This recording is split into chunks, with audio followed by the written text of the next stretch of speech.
In 2010, a tutor stepped inside of her student's apartment. At first, it was quiet.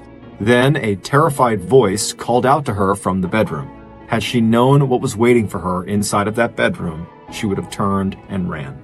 But before we get into today's story, if you're a fan of the strange, dark, and mysterious delivered in story format, then you come to the right podcast because that's all we do. We upload twice a week, once on Monday and once on Thursday. So if that's of interest to you, please sneak into the 5-star review button's home and turn the batteries in every remote in the wrong direction. Also, please subscribe to the MrBallen Podcast wherever you listen to podcasts so you don't miss any of our weekly uploads. Okay, let's get into today's story.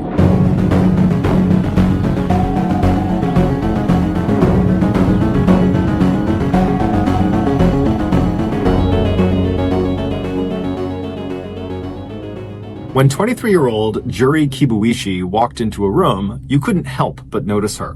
Just 5 foot 3 inches tall, beautiful and outgoing, Juri, whose Americanized name was Julie, had a freewheeling personality and instinctive kindness that just drew people to her.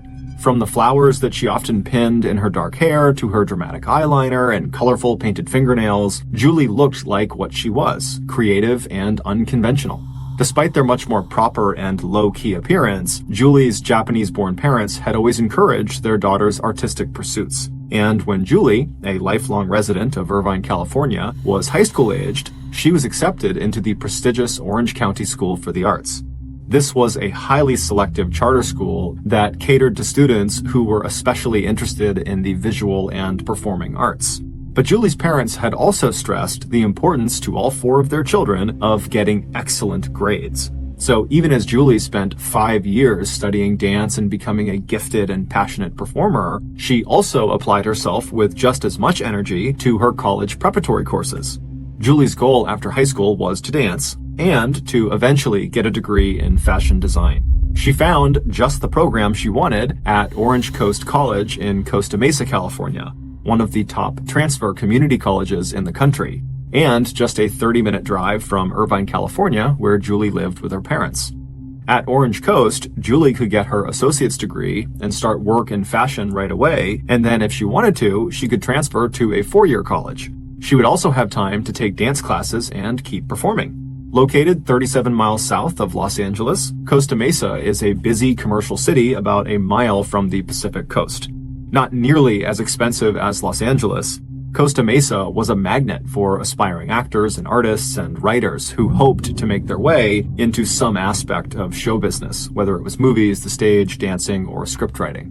Julie loved the creative energy at Orange Coast, and she also loved all the different types of people who are drawn to a community college, from older students with day jobs to younger students like herself.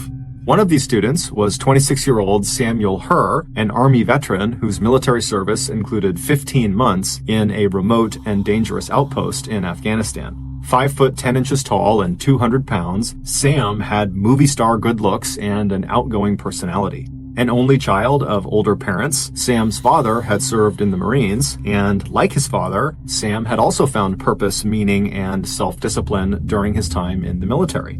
Sam's fellow soldiers described him as courageous and funny. The women he served with described him as very professional and chivalrous.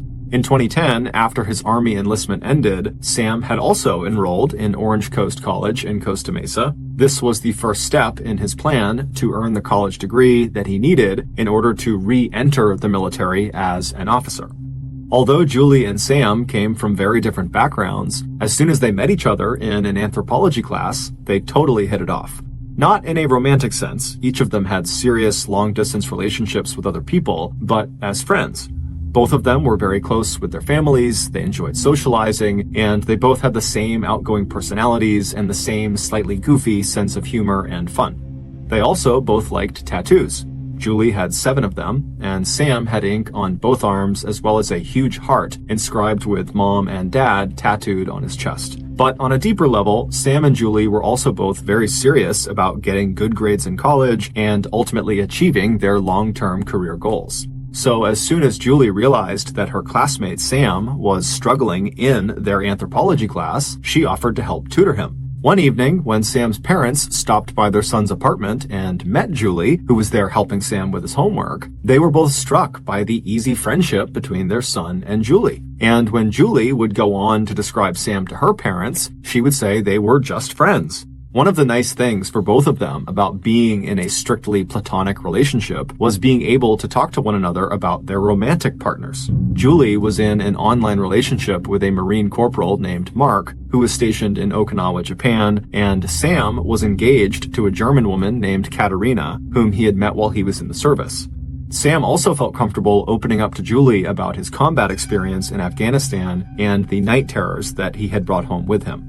As their friendship grew, Julie began spending more time with Sam outside of just tutoring, and one thing they both liked to do together was spend time with the group of young people who often gathered in the evenings and on the weekends outside of the large apartment complex where Sam lived. For Sam, the Camden Martinique Apartments, which is where he lived, were the perfect location. It was less than a half mile from Orange Coast College and only a 30-minute drive from where his parents lived in Anaheim Hills. The rent wasn't cheap, but Sam had always been very careful with money, and he had saved $62,000 in combat pay that he had earned while he was serving in Afghanistan. Among the big group of young people who hung out together at the apartment's pool and outdoor patios, there was one couple in particular that Julie and Sam got to know pretty well. 26-year-old actor Daniel Wozniak and his fiancée, 23-year-old actress Rachel Buffett. Like a lot of actors, Dan and Rachel struggled to make ends meet even as they dreamed of breaking into the Los Angeles acting scene.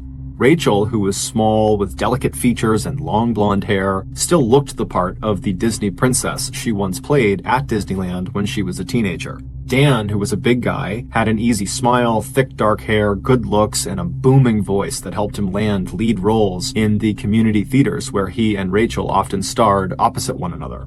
Usually dressed in khaki shorts or pants and Hawaiian shirts with bright prints, Dan never felt more at home or more genuinely himself than when he was on stage.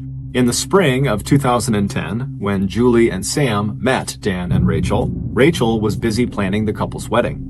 After a 2-year-long engagement, the big date was finally just weeks away, May 28th, and afterward the couple would go to Mexico for their honeymoon. On Friday, May 21st, just a week before Dan and Rachel were going to get married, Julie had a date with her older brother, Taka, at a Thai restaurant in Long Beach to talk about his wedding. Taka also had a surprise for his younger sister. He and his fiancée wanted Julie to be a bridesmaid at their wedding, and that night at dinner, Taka handed Julie the tiara that she would be wearing on Taka's big day. Julie was thrilled, but she was also feeling a little distracted and worried. Throughout that afternoon and evening, Julie had started to receive a series of very strange text messages from her friend Sam. He sounded upset, and he told her he needed to talk to someone. In what she thought must be a bad attempt at humor, he wrote, "No sex. Can you come over tonight at around midnight? Just talk, don't tell anyone. Going out for a little now. Some bad family stuff." Julie was puzzled. Like her, Sam seemed to get along with his mother and father really well. In fact, she thought he was supposed to be visiting with them in Anaheim that weekend. Julie told her brother about these weird messages she was getting. Taka asked her if this was normal for Sam, and she said no, but Sam had been through a lot. Noticing her brother looking concerned, Julie looked up from her phone and smiled at him and said, "Don't worry, you'd like Sam." After dinner, Julie said goodbye to her brother, and laughing, she put the tiara on just before stepping out into the clear 60-degree evening. She could feel the light breeze from the ocean as she climbed into her car to make the 35-minute drive south from Long Beach to the Camden Martinique Apartments where Sam was. The following morning, Julie's mother, June, looked down the bedroom hallway of their house and noticed the door to her daughter's bedroom was open. Peeking inside, she saw Julie was not in there, and she realized in that moment that her daughter had not come home the night before. June immediately called and texted Julie, but received no answer. When she called her son Taka to see if maybe Julie had stayed the night with him and his fiancée, June's worry deepened to alarm. Taka said no, Julie was not with them, and he told his mother about the very strange text messages that Julie had received from her friend Sam. Feeling very concerned, Taka and his mother began scrolling through their texts and contacts to see if they could find Sam's number.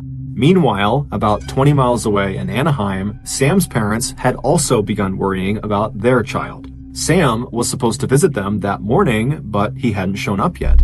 Sam had always been good about letting his parents know if his plans had changed or if he was running late, but by midday, they still had not gotten a call or text from him. By late afternoon, Sam's father, Steve, who was an athletic-looking man with thick white hair who often went to the gym with his son, he hopped into his car and drove up to Costa Mesa to make sure Sam was okay. Once Steve arrived at the Camden Martinique apartments, it was getting dark. He walked up the stairs to apartment D110 and knocked on the door.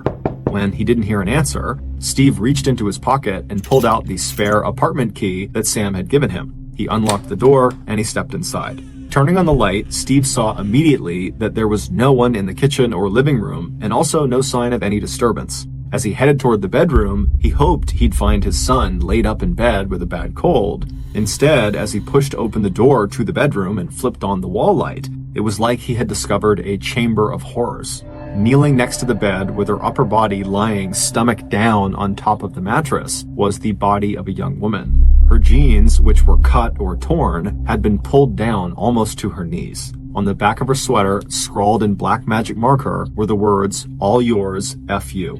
Although one side of the woman's face was visible, she was totally unrecognizable. Her features were covered in blood and gore, and all Steve could really see was just this massive wound above and behind her ear.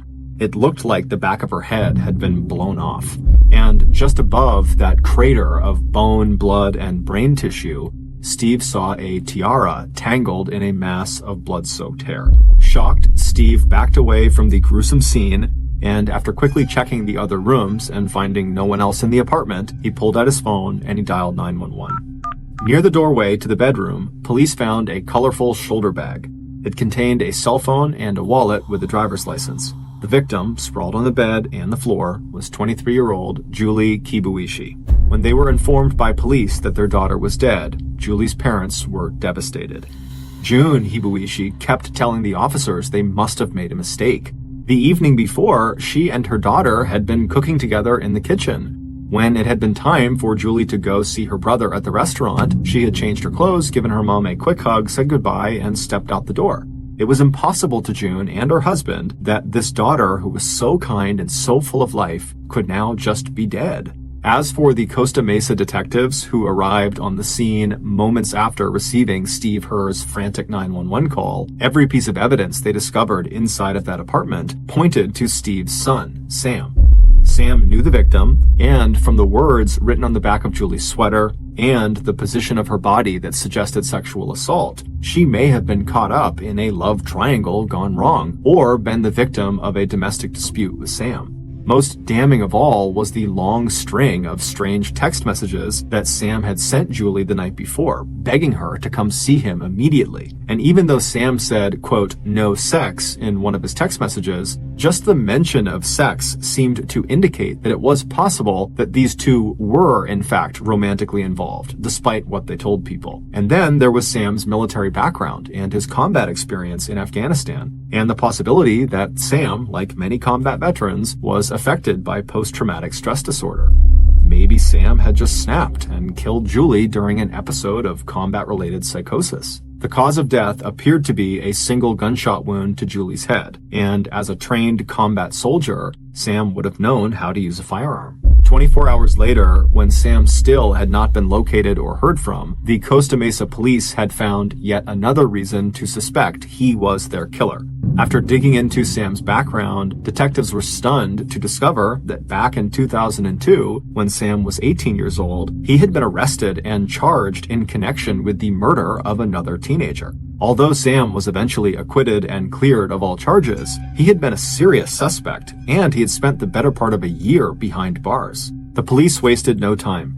They issued an all-points bulletin with Sam's picture and physical description plastered across the top of it. Meanwhile, however bad things looked for Sam, Steve Herr could not believe that his son killed Julie. Sam had been acquitted of all criminal charges related to that 2002 murder, and even after the trauma and stigma of spending months in jail, Sam had gone on to rebuild his life and reputation. He always had a steady job from that point forward, but it was when he enlisted in the army that he found his true sense of meaning and purpose. So while police launched a massive manhunt for the man they considered armed and dangerous, Sam's father started to do his own digging. If Sam was on the run, he would need money, and Steve shared a bank account with his son. Sure enough, when Steve accessed the shared account, he saw that every day since his disappearance, Sam had used his ATM card to make a series of large cash withdrawals. The trail led south to a bank of ATMs in Long Beach.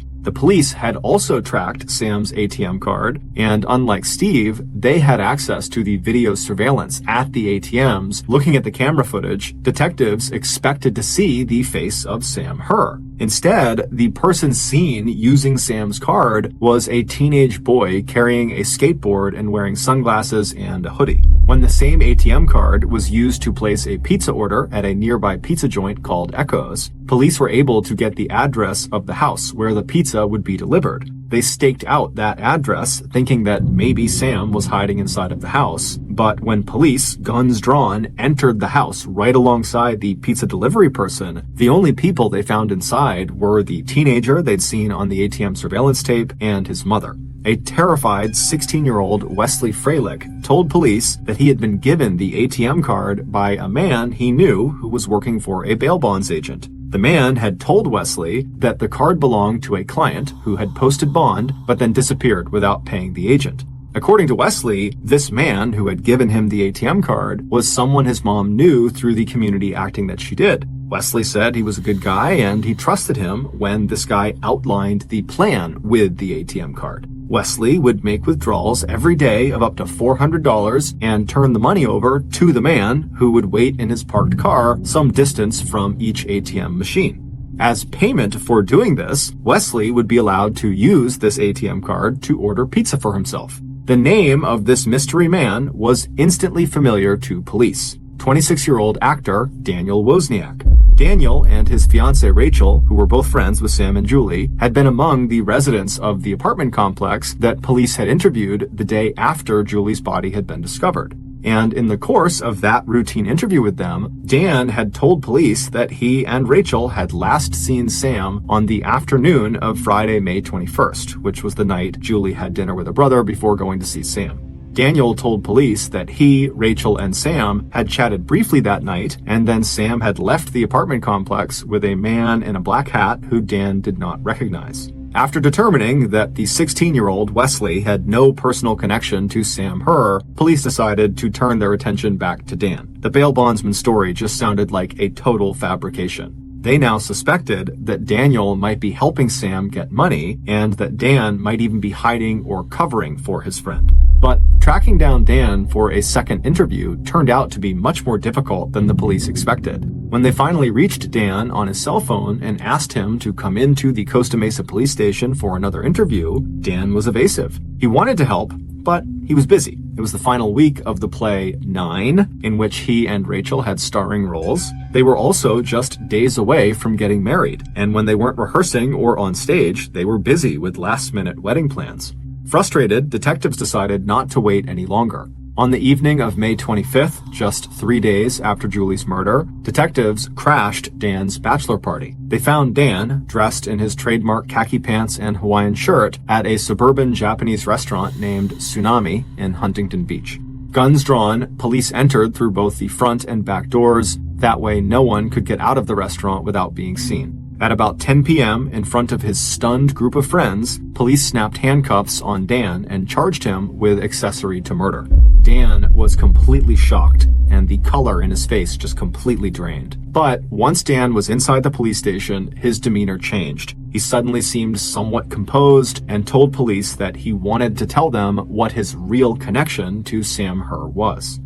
Sitting in a plastic chair in the corner of the small interrogation room, Dan took a deep breath and then came clean.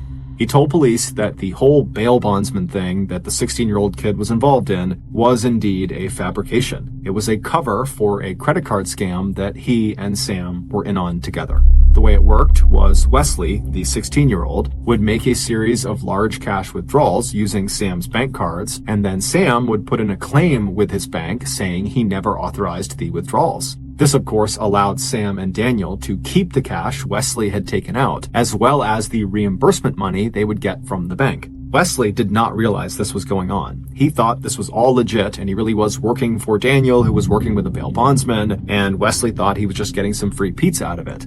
His mother was also unaware of this scam. The police proceeded to ask Daniel the same questions they had asked before when they spoke to him at the apartment, and Daniel gave the same answers. The last time he saw Sam was on that Friday afternoon, shortly before he saw him walk off with some guy in a black hat, and then that night, Daniel and his fiancée Rachel had been at their theater performing in their musical called 9. But then something odd happened. About 30 minutes into this interrogation, Daniel suddenly completely changed his story. The police were so caught off guard that they really didn't even interrupt. They just let him speak.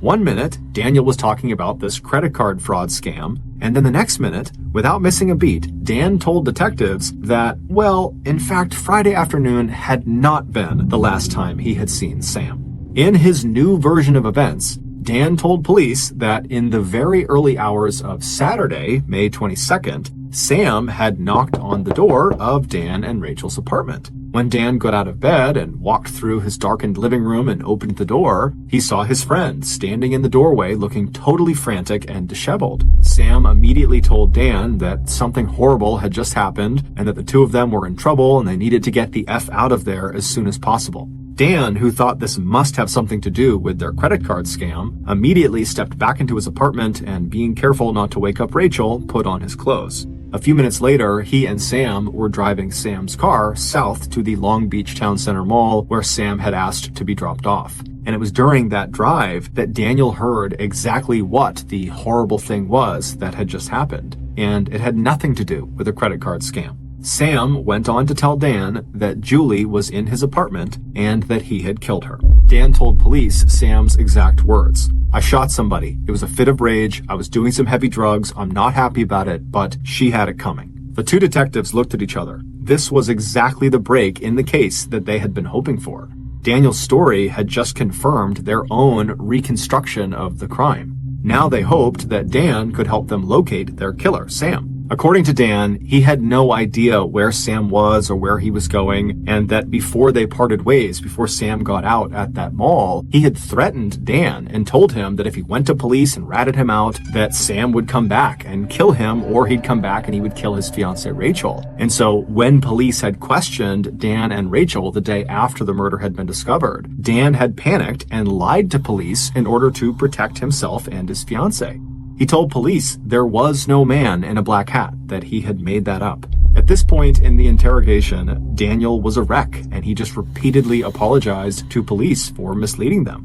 But despite Dan's sincerity, the police were now concerned that he might be hiding even more information about Sam, and so they decided to apply some pressure. At 11:43 p.m., about 1 hour into this interrogation, police asked Dan if he would give them permission to take a DNA swab. That way they could confirm that Dan was never present at the actual crime scene. Right away, Dan agreed. At this point, he was extremely eager to do anything he could to remove himself from the suspect list. As soon as the detective finished taking the swab out of Dan's mouth, the video camera inside of the interrogation room captures Dan's very obvious sense of relief. It was clear as he started to check his pockets and put his cup of coffee down on the floor that Dan thought this whole thing was over. The interview was over, he had done the swab, and now he could leave. But just seconds later, as the detective who had taken the DNA swab peeled off his gloves, the other detective asked Dan where exactly in Sam's apartment were police investigators likely to find Dan's DNA. Since Dan was a regular visitor in Sam's apartment, if they were going to use his DNA to rule him out as a suspect, they needed to know what Dan had already touched. And this question seemed to startle Dan.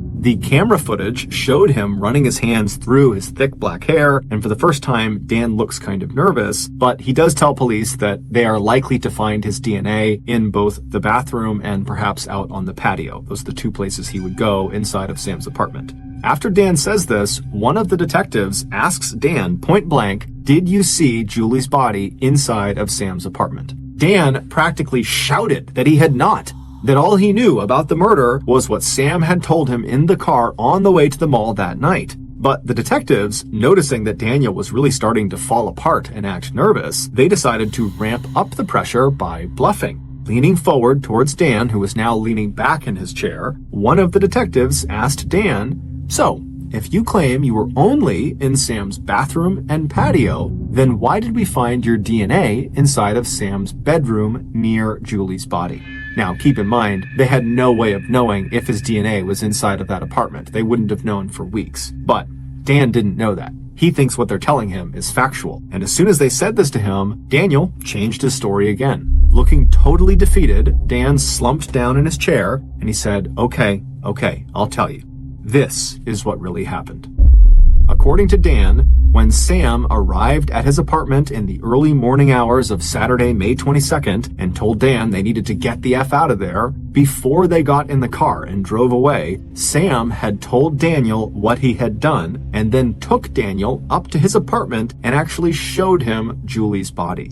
At this point in the interview, the cameras show Dan back on his feet, pacing across the small windowless room. He's agitated and he's running his fingers through his hair. And for the next 3 hours, the two detectives pressed for more details about exactly what Dan had seen in Sam's bedroom. By 2 a.m. on Thursday, May 27th, Dan had been talking, yelling, and sometimes whispering to police for 4 straight hours. He was exhausted, and since he was getting married in now less than 48 hours, he was desperate to just wrap this up so he could go. So at 2:17 a.m., Daniel, who had been caught completely between a rock and a hard place, between trying to protect his friend or telling the cops everything he knew, seemed to crack. "Yes," he finally shouted at detectives. "Yes, I saw her goddamn body. Is that what you want to hear? I saw 2 gunshots in her head." Both detectives suddenly went completely still and looked at each other. They also looked up at the camera that was recording the interview and playing it live in an adjoining room where a third detective was watching it. All 3 detectives were thinking the exact same thing. Dan Wozniak had just given them a critical new piece of information. Based on what would stretch into a 14-hour interrogation of Daniel Wozniak and an investigation into the new evidence police would uncover based on what he told them, this is the reconstruction of what happened to 23-year-old Julie Kibuishi and how police were finally able to locate their prime suspect, Sam Her. Back on the evening of Friday, May 21st, about half an hour after Julie had left that Thai restaurant in Newport Beach where she was having dinner with her older brother Taka, Julie pulled into the parking lot next to the Camden Martinique apartments where she had agreed to meet her friend Sam Her. Although she was still wearing the sparkly tiara that her brother had just given her, Julie's mood had turned serious. Before heading into Sam's apartment, she scrolled one more time through the dozens of text messages he had sent her starting that afternoon. They all seemed so strange and out of character for Sam, but she knew Sam dealt with some very serious night terrors from his time in Afghanistan, and for all she knew, he could be having some sort of breakdown right now that was Afghanistan related. So, believing Sam really just needed a friend right now, she put her phone away, got out of her car, and made her way over to the stairs that would take her up to his apartment. When she reached the floor his apartment was on, she saw Daniel standing outside of it.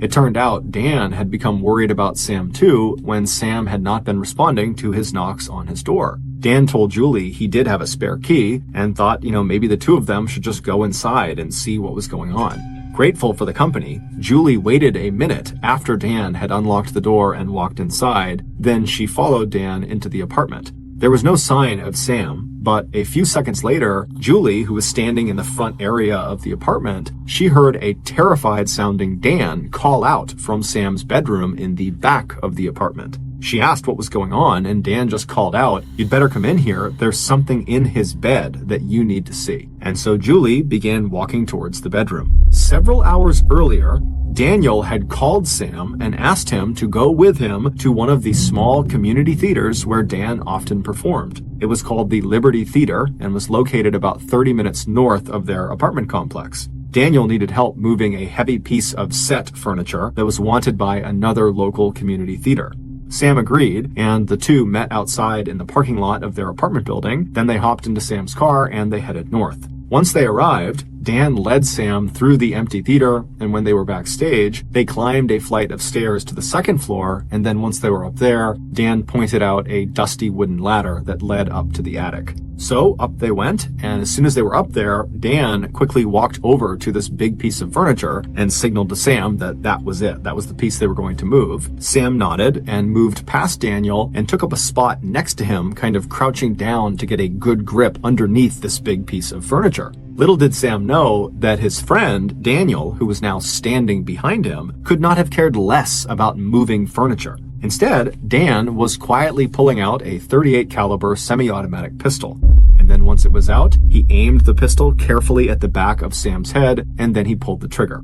For a moment, all Dan could hear was the echo of the shot reverberating around the attic. And then Sam, who was still alive, turned to look up at his friend. Sam whispered, "I need help. I need help. Something hit me. I think I've been electrocuted." Looking directly into Sam Herr's eyes, Dan raised the pistol and pulled the trigger a second time. Except the weapon didn't fire. It jammed. So while Sam is laying there staring up at Daniel with a look of horror on his face, Daniel calmly pulled the slide back of the pistol. He cleared the jammed round out of the gun. He reloaded the gun and then placed the gun up against Sam's temple and pulled the trigger again. This time, the gun did fire, and this time Sam would die.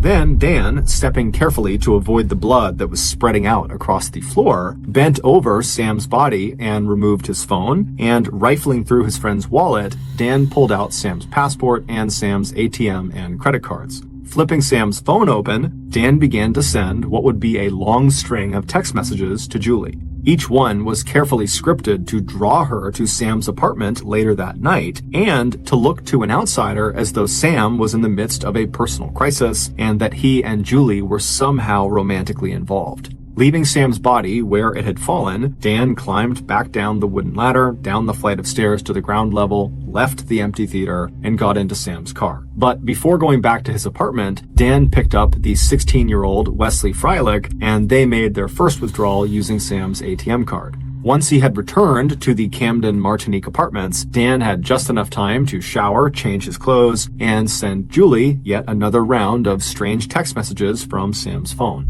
"I need to talk to you. Can you come here around midnight? Please, come alone, please." A little while later, when Dan arrived at the Hungry Artists Theater for the final showing of the play he was in called 9, this was not the same theater where hours earlier he had killed Sam, his fellow actors would report that Dan showed no sign of any stage jitters. Instead, he gave what some of his colleagues described as the best performance of his life, playing opposite his beautiful bride-to-be, Rachel Buffett. After the performance, Dan stood for a moment backstage by himself and checked Sam's phone. Once he saw that Julie had agreed to meet Sam at midnight, Dan smiled. Then he stepped back into the group of friends who were all congratulating him on his great performance. Then he and Rachel headed home, where Dan would shower yet again. He would have sex with Rachel, and then he would tell her he was stepping outside just to go for a little walk. In reality, he was making his way over to Sam's apartment to wait for Julie.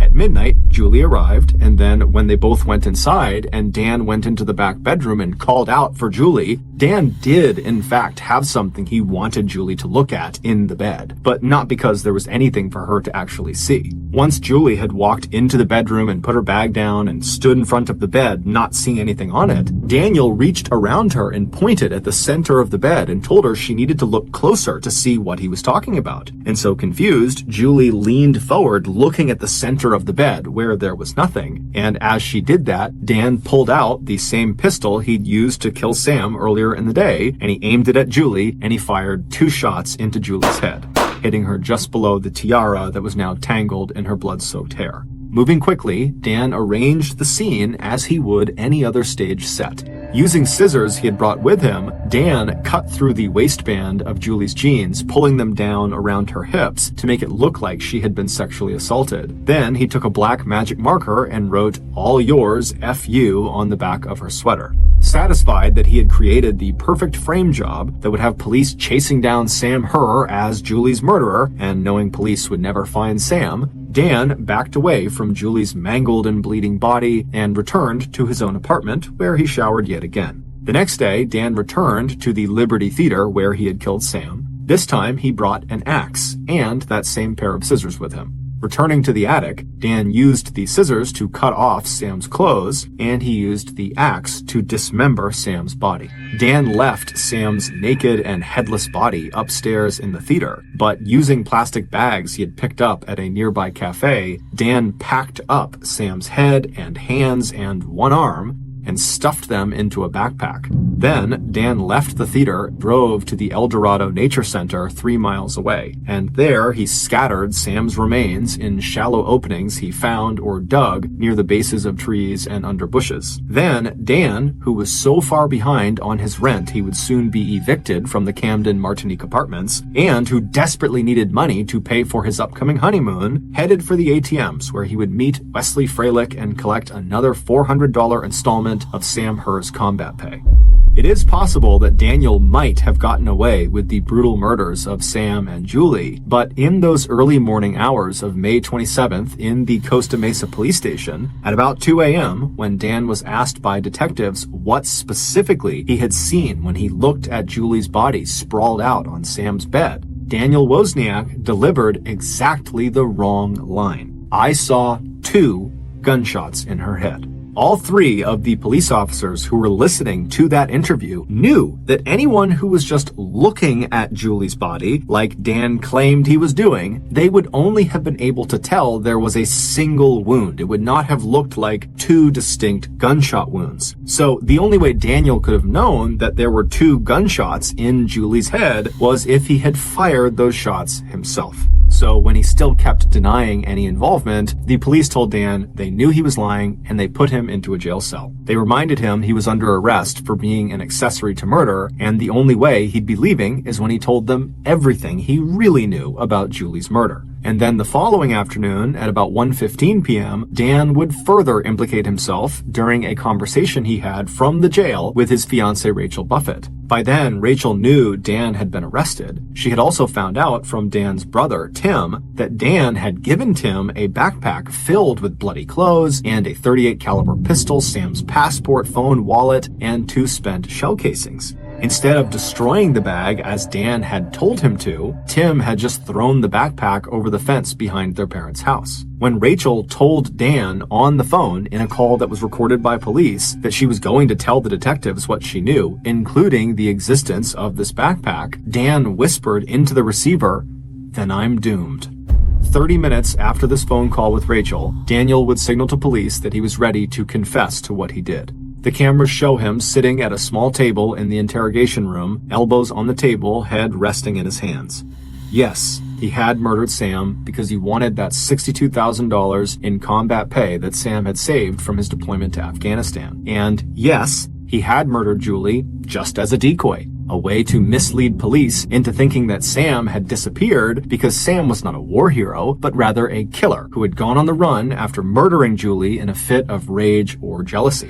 When asked by police why he did it, Daniel told them, "I'm crazy. It was always all about the money." Following Dan's confession, police searched the Liberty Theater and found Sam's badly decomposed partial remains. The only way to recognize the torso as belonging to Sam was the heart tattooed on his chest that was inscribed with the words Mom and Dad. On May 29th, the day Sam Herr would have turned 27 years old, police found his head, hands, and one of his arms scattered throughout El Dorado Nature Center. More than 5 years later, on December 16th, 2015, Daniel Wozniak was charged with 2 counts of first-degree murder. At the penalty hearing in September 2016, Daniel was sentenced to death. 3 years later, a separate jury found Dan Wozniak's ex-fiancée Rachel Buffett to be an accessory after the fact, after further investigation revealed that she had lied to police to cover up her possible involvement in the crime and to protect her then-fiancé Daniel Wozniak. As for the families of the victims, June Kibuishi wonders if she had taught her children, especially Julie, to be too kind. And for Steve Herr, the thought of his son's final moments will haunt him for the rest of his life.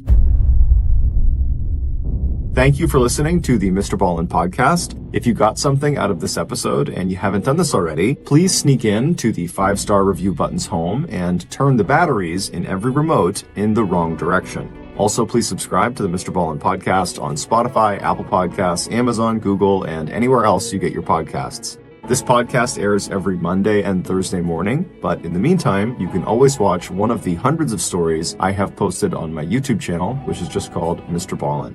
If you want to get in touch with me, please follow me on any major social media platform and then send me a direct message. My username is just @MrBallen, and I really do read the majority of my DMs. Lastly, we have some really cool merchandise, so head on over to shopmrballen.com to have a look.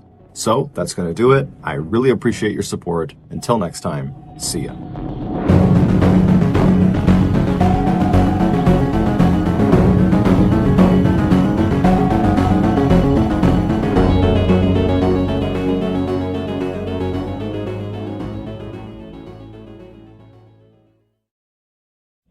Today's story is about a heinous crime that was only solved because one person noticed one very small discrepancy in the case. When you get to the end of this episode, you will be shocked at what that little discrepancy unravels. Also, at the end of this episode, there is an additional plot twist that was only discovered after the case was closed and the trial had ended. So stay tuned to the end. This episode includes graphic content, so listener discretion is advised. But before we get into today's story, if you're a fan of the strange, dark, and mysterious delivered in story format, then you've come to the right podcast because that's all we do, and we upload twice a week, once on Monday and once on Thursday. So if that's of interest to you, please offer to make the 5-star review button some scrambled eggs for breakfast, but leave an awkward amount of eggshell bits in the eggs. Also, please subscribe to the MrBallen Podcast wherever you listen to podcasts so you don't miss any of our weekly uploads. Okay, let's get into today's story.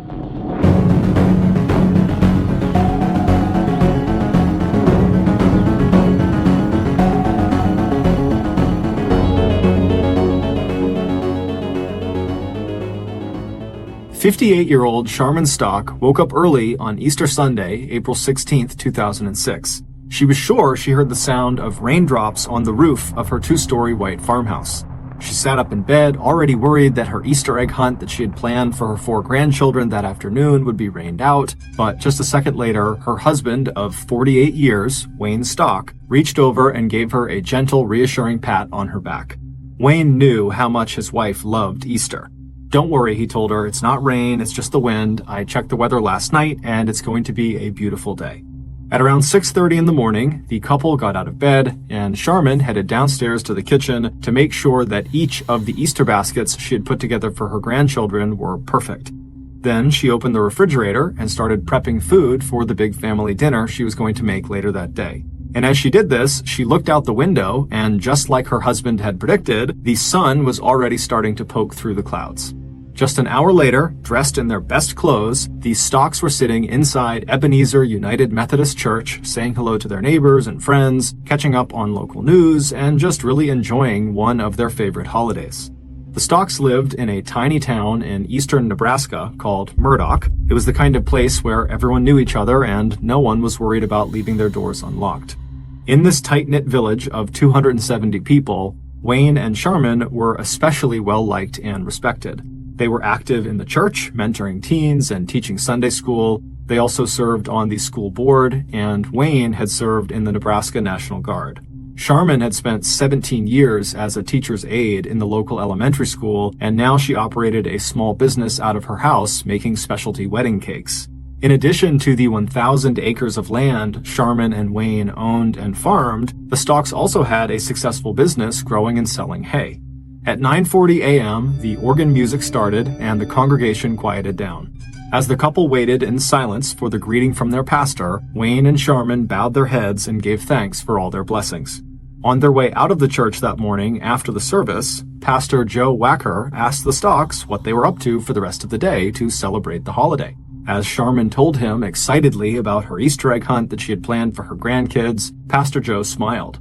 People like Charmin and Wayne were the glue that held their families and communities together. And in a few hours, under a partly sunny sky, Wayne and Charmin were out in the backyard of their home, chatting with their married children and in-laws, and watching their 4 grandkids look along the edge of the barn for the brightly colored eggs that Charmin had hidden as soon as she had gotten home from church.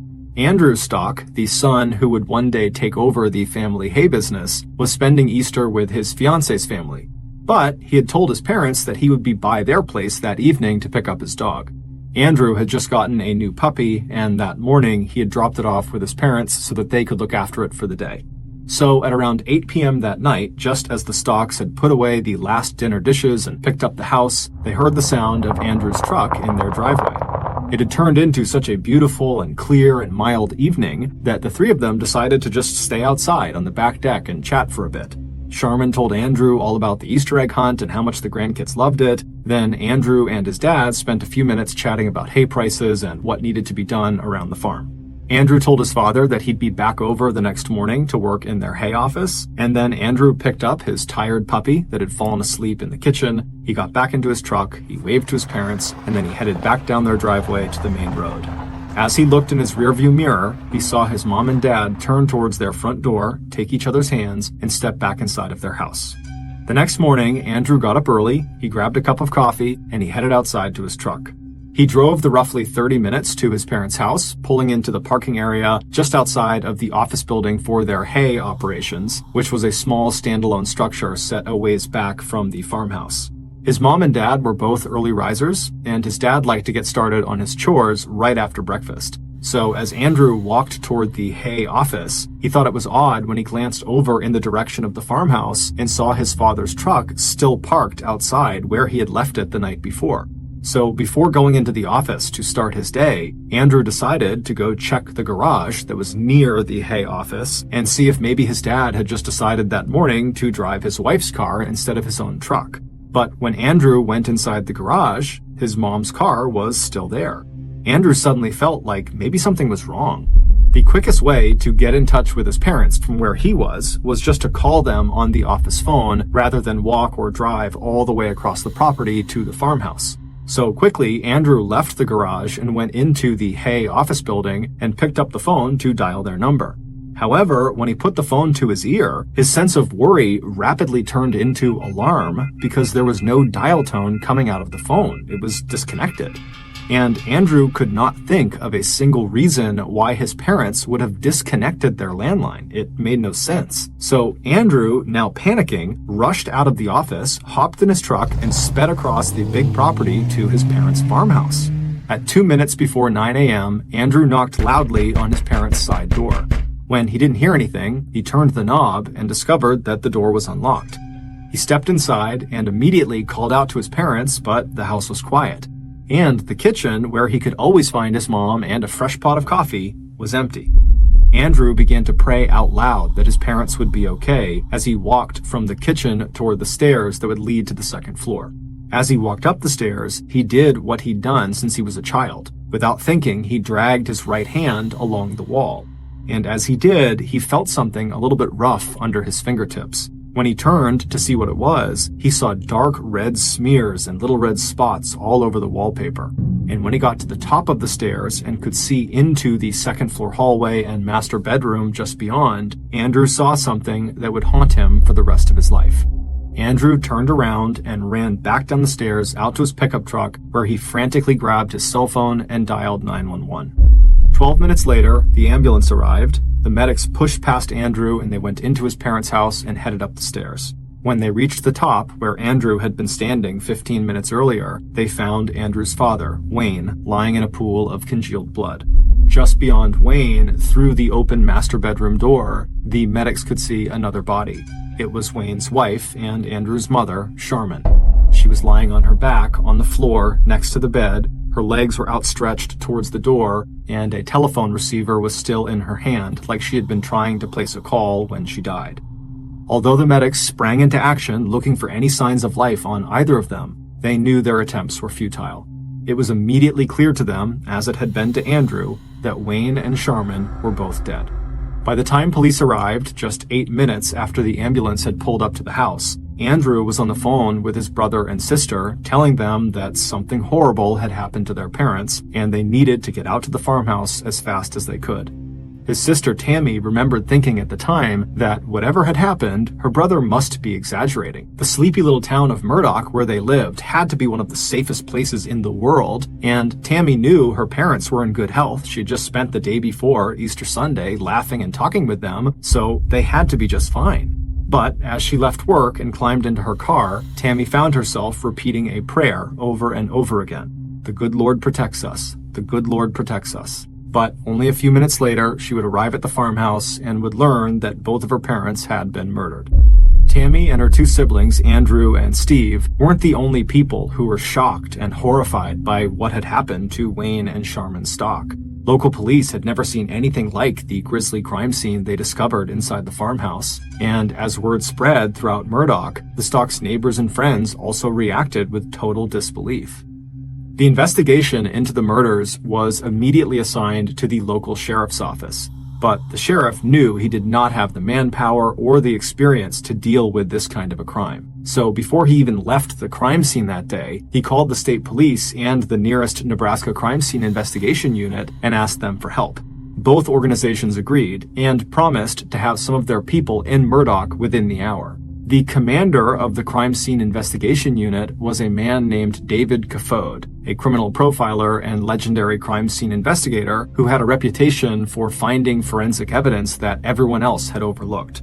While investigators from the sheriff's office started to conduct interviews with friends and family of Wayne and Charmin, David walked into the Stocks farmhouse for the first time. After examining the crime scene and looking at the few pieces of evidence police had collected, which included a few firearm shell casings, a red and silver marijuana pipe, and a small LED flashlight, David Caffode quickly reached two conclusions. The first was that the attack must have been personal, that the attackers knew the Stocks. He based this largely on the fact that violent crime was so rare in Murdoch. Also, the farmhouse did not appear to have been ransacked, which made it highly unlikely that it was a robbery gone wrong. The second conclusion David came to was that there likely had been two killers. He based this on a host of factors, including the positioning of the bodies and the blood spatter on the walls.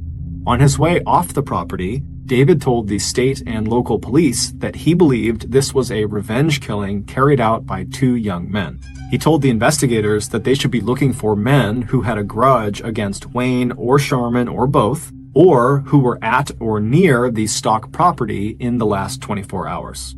Since Andrew Stock had been the last person to see his parents alive, police quickly brought him in for questioning. But after only a few hours, they could tell he was not involved.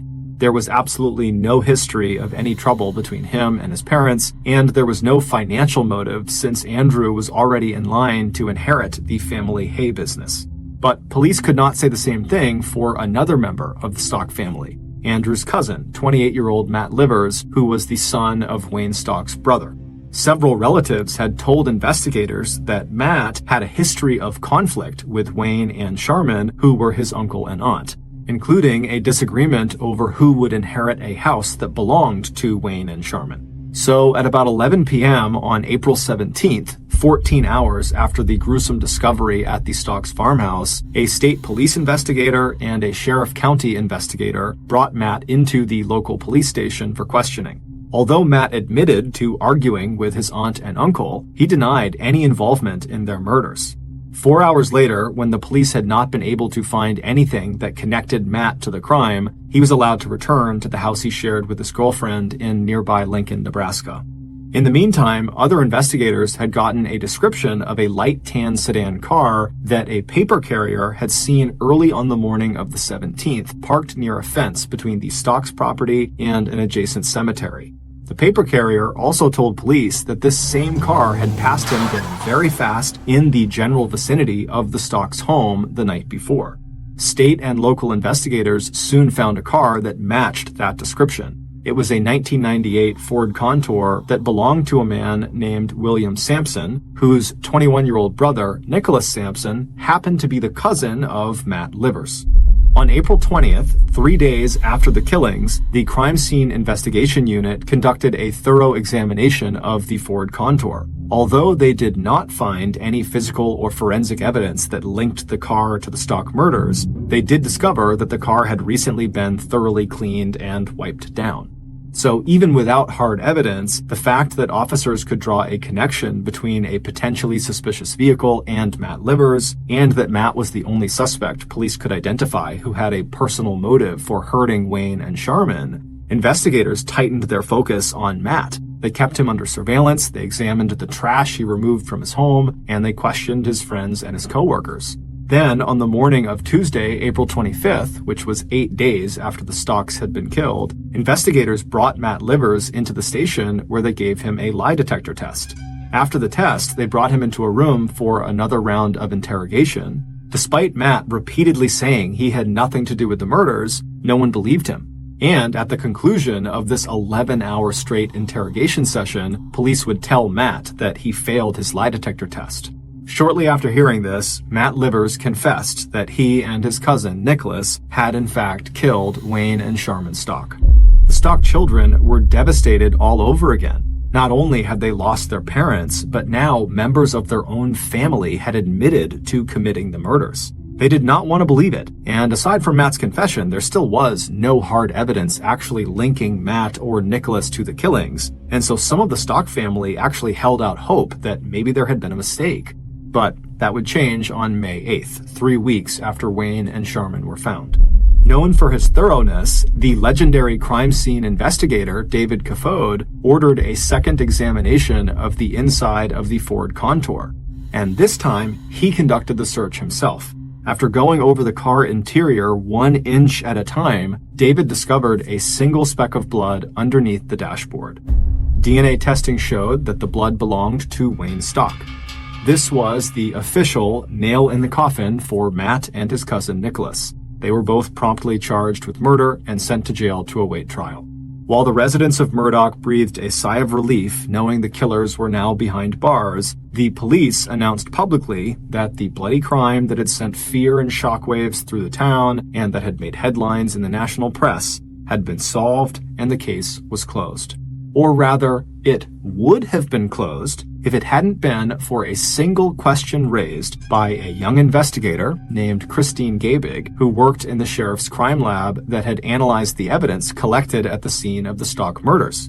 2 days after the discovery of the marijuana pipe and LED flashlight that police had found outside of the Stalk's house on April 17th, just hours after Andrew had discovered his parents' bodies, police, who were doing a final sweep of the crime scene, found a man's gold ring on the floor out of sight in the Stalk's kitchen.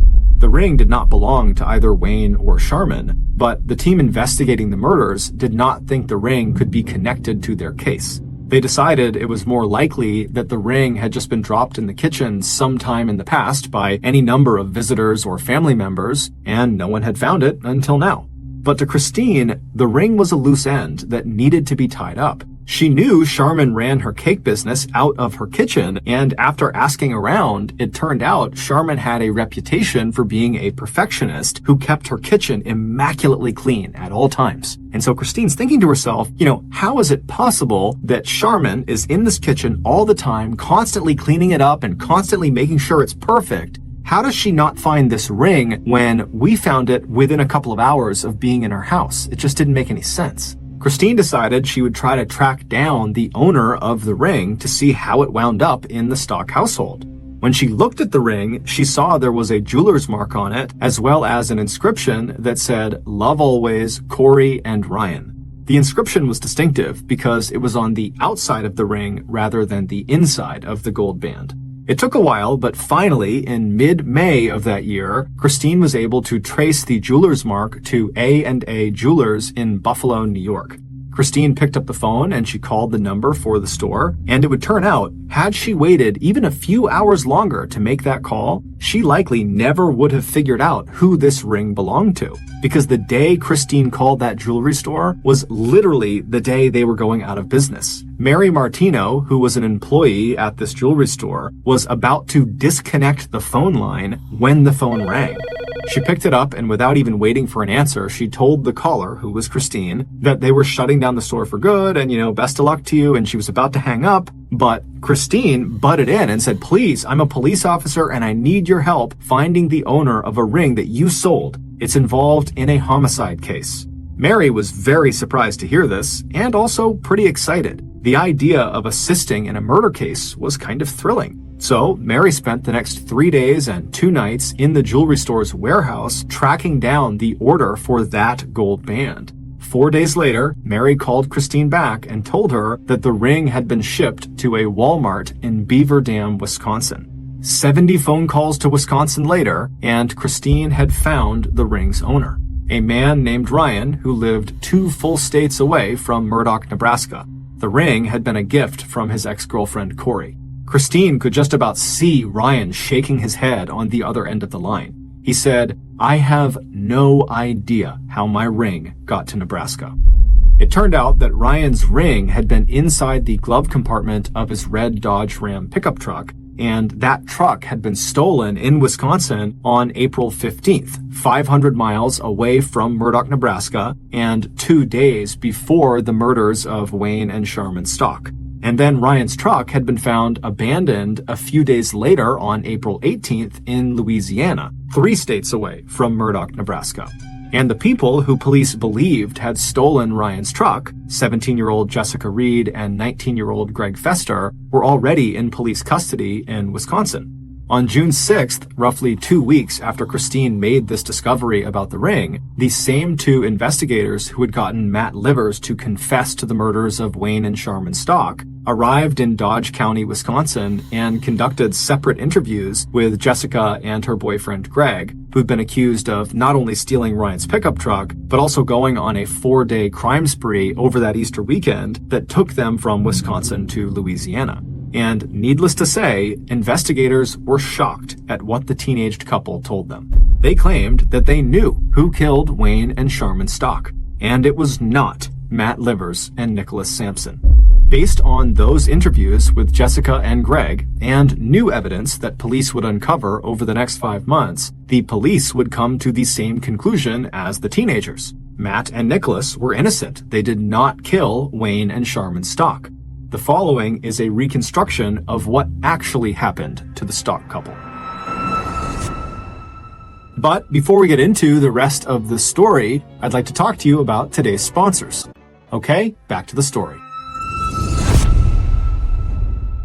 Back on Saturday, April 15th, 2006, the day before Easter, 17-year-old Jessica Reed and her 19-year-old boyfriend, Greg Fester, left their small apartment in Horicon, Wisconsin to take a road trip west so they could go see the ocean for the first time.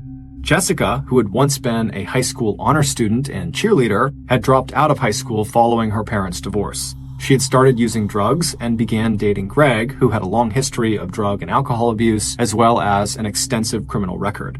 Greg was also in and out of treatment for psychiatric disorders. The young couple didn't have a car of their own, so they began their road trip by stealing and then abandoning 2 different vehicles. Apparently they hadn't liked either of them. They also broke into an empty house and stole a 12-gauge shotgun, ammunition, and an envelope full of cash. They eventually reached a farm where they saw Ryan's red Dodge pickup truck, and the couple thought that vehicle was perfect for them. So Greg hotwired the truck, and he and Jessica hopped in and started to drive west. As they drove, they got high on marijuana, cocaine, and dextromethorphan, which is a stimulant found in cough medication. Eventually, Greg turned the truck and headed southwest to the bordering state of Iowa. It was around this point that the couple stopped talking about wanting to go to the ocean to go see it for the first time. Now they were just solely focused on trying to rob as many people as they possibly could because they wanted money, and it seemed like they kind of enjoyed it. So on their way through Iowa, they robbed 2 more houses, vandalizing the first and stealing another shotgun, ammunition, and $300 from the second house. Then, on April 16th, Easter Day, the couple crossed from Iowa into Nebraska. As the day wore on, the towns they passed through were located very far apart, separated by miles and miles of cornfields or empty tracts of flat land. At this point, they started arguing about what houses they should rob next. Jessica thought they should just take the next thing that comes along because of how far apart everything was. But Greg, who was starting to feel jumpy and irritable as he came down from his massive cough medication high, rejected all of Jessica's suggestions. Feeling annoyed, Jessica just started to ignore him. Jessica had already searched the glove compartment of this truck for money when they first got in, and she hadn't found any. But now that she was bored and kind of angry with Greg, she just reached down and opened the glove compartment again to see if, maybe she had missed something. Feeling around in the back of this glove compartment, Jessica found a man's gold ring with an inscription on the outside of the band that read, "Love always, Corey and Ryan." Jessica, whose shoulder-length blonde hair, childlike face, and small frame made her look more like she was 14 rather than 17, slipped the ring onto her thumb. It was way too big, but she liked it and decided to wear it anyway. As she and Greg drove west across Nebraska and day turned into night, Jessica told Greg he really needed to stop being so picky about what house they were going to rob. There just weren't that many choices. And so finally, in the early morning hours of April 17th, as they drove down another long rural road, Greg suddenly put on the brakes. He could see a white two-story farmhouse with several outbuildings scattered around it, set back from the road. All the lights were out, and from his perspective, he couldn't see any vehicles parked anywhere nearby, and so to him, that meant no one was home. He turned to Jessica and told her this was it. This was the house they were going to rob. He switched off the headlights of the truck, and then he turned down the Stocks driveway and began moving towards their farmhouse. As they got closer, he told Jessica to grab one of the shotguns just in case there were dogs on the property, and he grabbed the other, making sure both of them were loaded. Then, after he parked the truck in front of the farmhouse, he stuffed a few more shells into the pocket of his jacket and told Jessica to get out of the truck. Crouching down and trying to make as little noise as he could, Greg walked toward the side of the house looking for a way to get inside. And he didn't have to look for very long, because within a couple of minutes, Greg found an unlocked window leading into the laundry room on the first floor. He lifted the screen and crawled through the opening into the house. Then he opened the back door and let Jessica inside. They didn't stay long on the first floor of the house before heading upstairs, but they did stay long enough that while passing through the kitchen, Ryan's gold ring on Jessica's thumb slipped off and rolled out of sight somewhere on the floor. Jessica either didn't notice or didn't try to look for it. The pair quietly made their way up the stairs, but before reaching the top, they stopped. Very clearly, they could hear the sound of someone upstairs snoring. This house was not empty. Without discussing what they were going to do, Greg, who was in the lead, simply just kept on walking up the stairs, and Jessica followed. The couple moved down the second-floor hallway to the master bedroom at the end of the hall where Wayne and Sharman were fast asleep. What happened next, only Greg and Jessica can understand. Greg pushed open the master bedroom door and made no attempt at concealment. Instead, he reached out and flipped the switch on the wall, flooding the bedroom with light. The sound of the door opening and the sudden brightness caused Wayne to wake up, completely alert, his adrenaline flowing even though he had not consciously processed the threat that he and his wife were now facing. Wayne, who was this very stocky and strong-looking guy, began violently trying to rip his covers off so he could get up and confront these people that were in the room with him. And so as Wayne is doing this, Jessica screams at Greg, "Do something!" As Wayne stood up on the bedroom floor, Greg raised his 12-gauge shotgun and he fired a shot into Wayne's kneecap. Even though Wayne's knee was destroyed with bits of bone and flesh poking out of this huge hole where the shot had passed through, Wayne dove toward Greg, shouting as he tried to grab the gun out of Greg's hands. The struggle took them out of the bedroom and into the hallway where Jessica had retreated to, and as the two men wrestled on the ground, Greg yelled at Jessica, "Shoot him!" Jessica didn't hesitate. As Wayne looked up at her, she aimed the shotgun right at his face, and then she fired a single shot into his right eye. A second later, Greg was back up on his feet. He reached down, picked up his shotgun, and he aimed it at Wayne's head, and he fired another shot. This time, literally blowing off the back of Wayne's skull and sending blood spatter all over the stairway wall and creating a silhouette outline of where Jessica, now covered in blood, was standing with her gun in her hands. As soon as Wayne had stopped moving, Greg and Jessica turned their attention back to the master bedroom. They calmly walked back inside and saw Sharman standing next to the bed, crying and screaming hysterically as she desperately tried to call 911 for help. Greg walked across the room until he was standing directly in front of Sharman, who by now was so scared she was just standing there whimpering with the phone in her hand. Greg raised his shotgun until it was level with Sharman's face. Then Greg fired another shot. Despite the shotgun blast blowing off most of Sharman's face, she did not die right away. As Jessica and Greg turned to leave the master bedroom and head back downstairs, Sharman let out a single piercing scream of pure agony that echoed through the house. Covered in blood, with that scream still ringing in their ears, Jessica and Greg stumbled back outside, dropping ammo and shell casings, along with an LED flashlight onto the driveway as they headed for the truck. When they pulled open the doors to the vehicle and clambered inside, their red and silver marijuana pipe rolled off the seat onto the driveway. Greg gunned the engine, and the Dodge Ram pickup truck went speeding away from the Stocks farmhouse.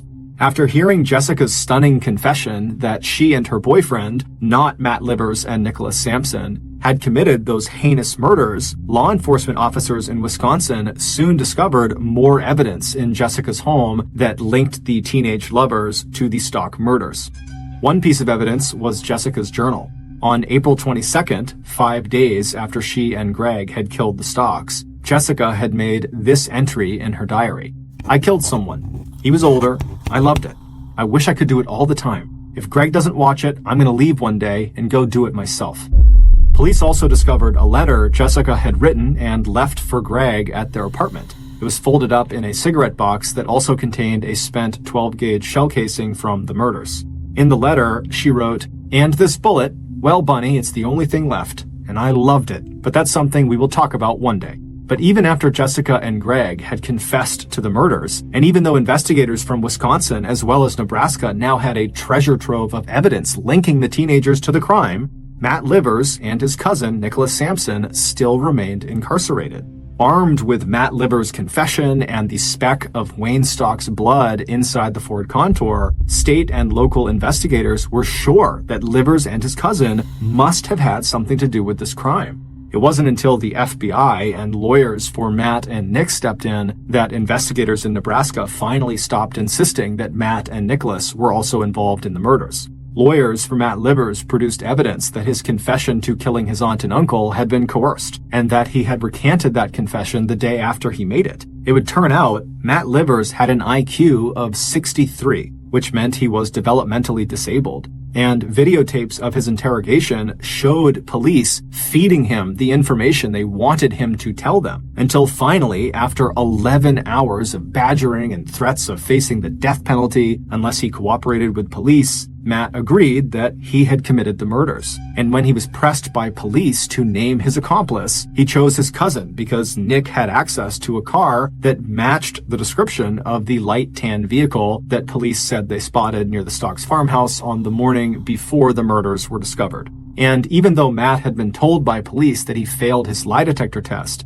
in reality, it's likely the results had been misread or misinterpreted. During the first week of October 2006, Nicholas Sampson, who had been incarcerated for the last 5 months, was released and the state dropped all charges against him. 2 months after that, in December, Matt Livers, who had been locked up for the last 7 months, was also released and had his charges dropped as well. In January of 2007, Jessica Reed and Greg Fester both pleaded guilty to 2 counts each of second-degree murder. Before her prison sentence was announced, in a written statement submitted to the judge in her case, Jessica Reed pleaded for mercy, saying that the sound of Sharman Stock's final piercing scream, after her face had been shot off, still woke Jessica up at night. The judge was not moved. On March 19, 2007, Jessica Reed and Greg Fester were both sentenced to life in prison. But before it was all over, there would be one more twist. In late 2007, the FBI got a tip that the legendary crime scene investigator David Kafode most likely planted that single speck of Wayne Stock's blood that had been found during the second search of the Ford Contour. Prior to that blood being found, the only thing police had connecting Matt and Nicholas to the crime were their confessions. And so David planting that blood is what ultimately put them behind bars. On June 2nd, 2010, 3 years after Jessica and Greg went to prison and 4 years after the state of Nebraska finally dropped all charges against Matt Livers and Nicholas Sampson, David Kafode was sentenced to 20 months to 4 years in prison for falsifying evidence in the Stock murder investigation. And in October 2013, faced with civil lawsuits filed by Matt Livers and Nicholas Sampson, the state of Nebraska awarded a $2.5 million settlement to be split between the two men in compensation for their treatment at the hands of Cass County law enforcement officers during the investigation of the Stock murders. As for Andrew Stock, who discovered his parents' bodies on the morning after Easter 2006, justice may have been served, but his family will never recover from their loss. Thank you for listening to the MrBallen Podcast. If you got something out of this episode and you haven't done this already, please offer to make the 5-star review button some scrambled eggs for breakfast, but leave an awkward amount of eggshell bits in the eggs. Also, please subscribe to the MrBallen Podcast on Spotify, Apple Podcasts, Amazon, Google, and anywhere else you get your podcasts. This podcast airs every Monday and Thursday morning, but in the meantime, you can always watch one of the hundreds of stories I have posted on my YouTube channel, which is just called MrBallen. If you want to get in touch with me, please follow me on any major social media platform and then send me a direct message. My username on all these platforms is the same. It's just at MrBallen, and I really do read the majority of my direct messages. Lastly, we have some really cool merchandise, so head on over to shopmrballen.com to have a look. So that's going to do it. I really appreciate your support. Until next time, see ya.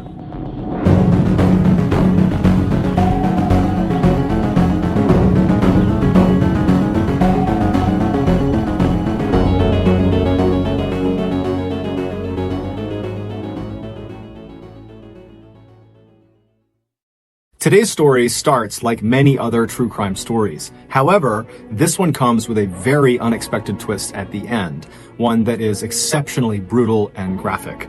As such, viewer discretion is advised.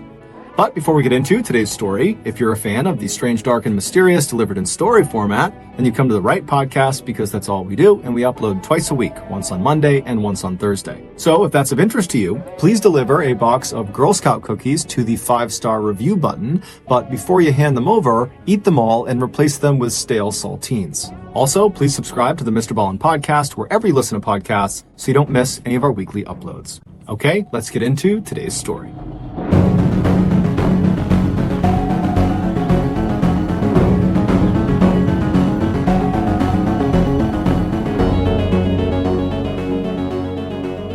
Brittany Norwood was born in 1982 in Federal Way, Washington, which is a small city located about 20 miles south of Seattle.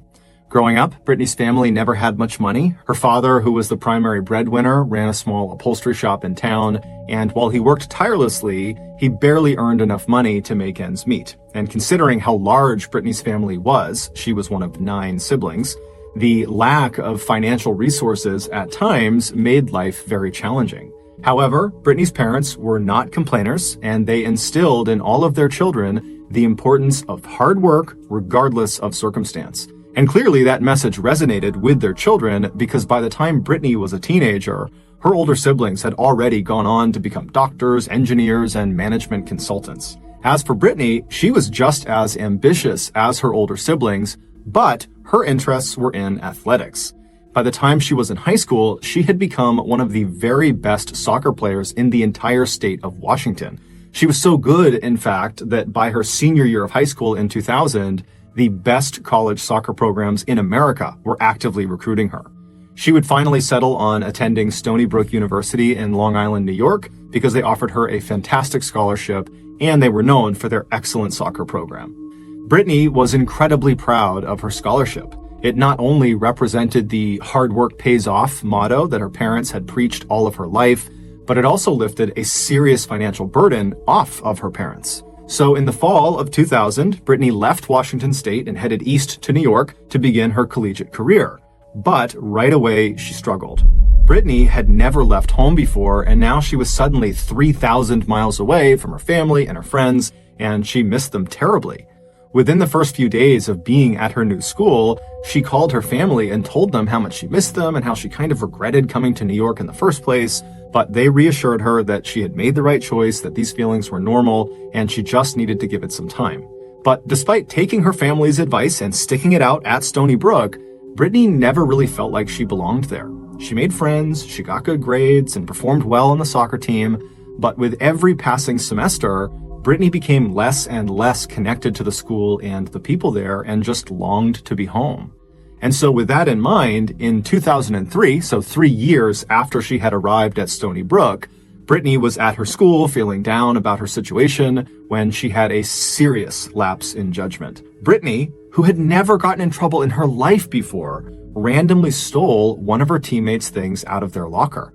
She didn't even know why she did it. It just kind of happened, and then pretty much immediately she got caught.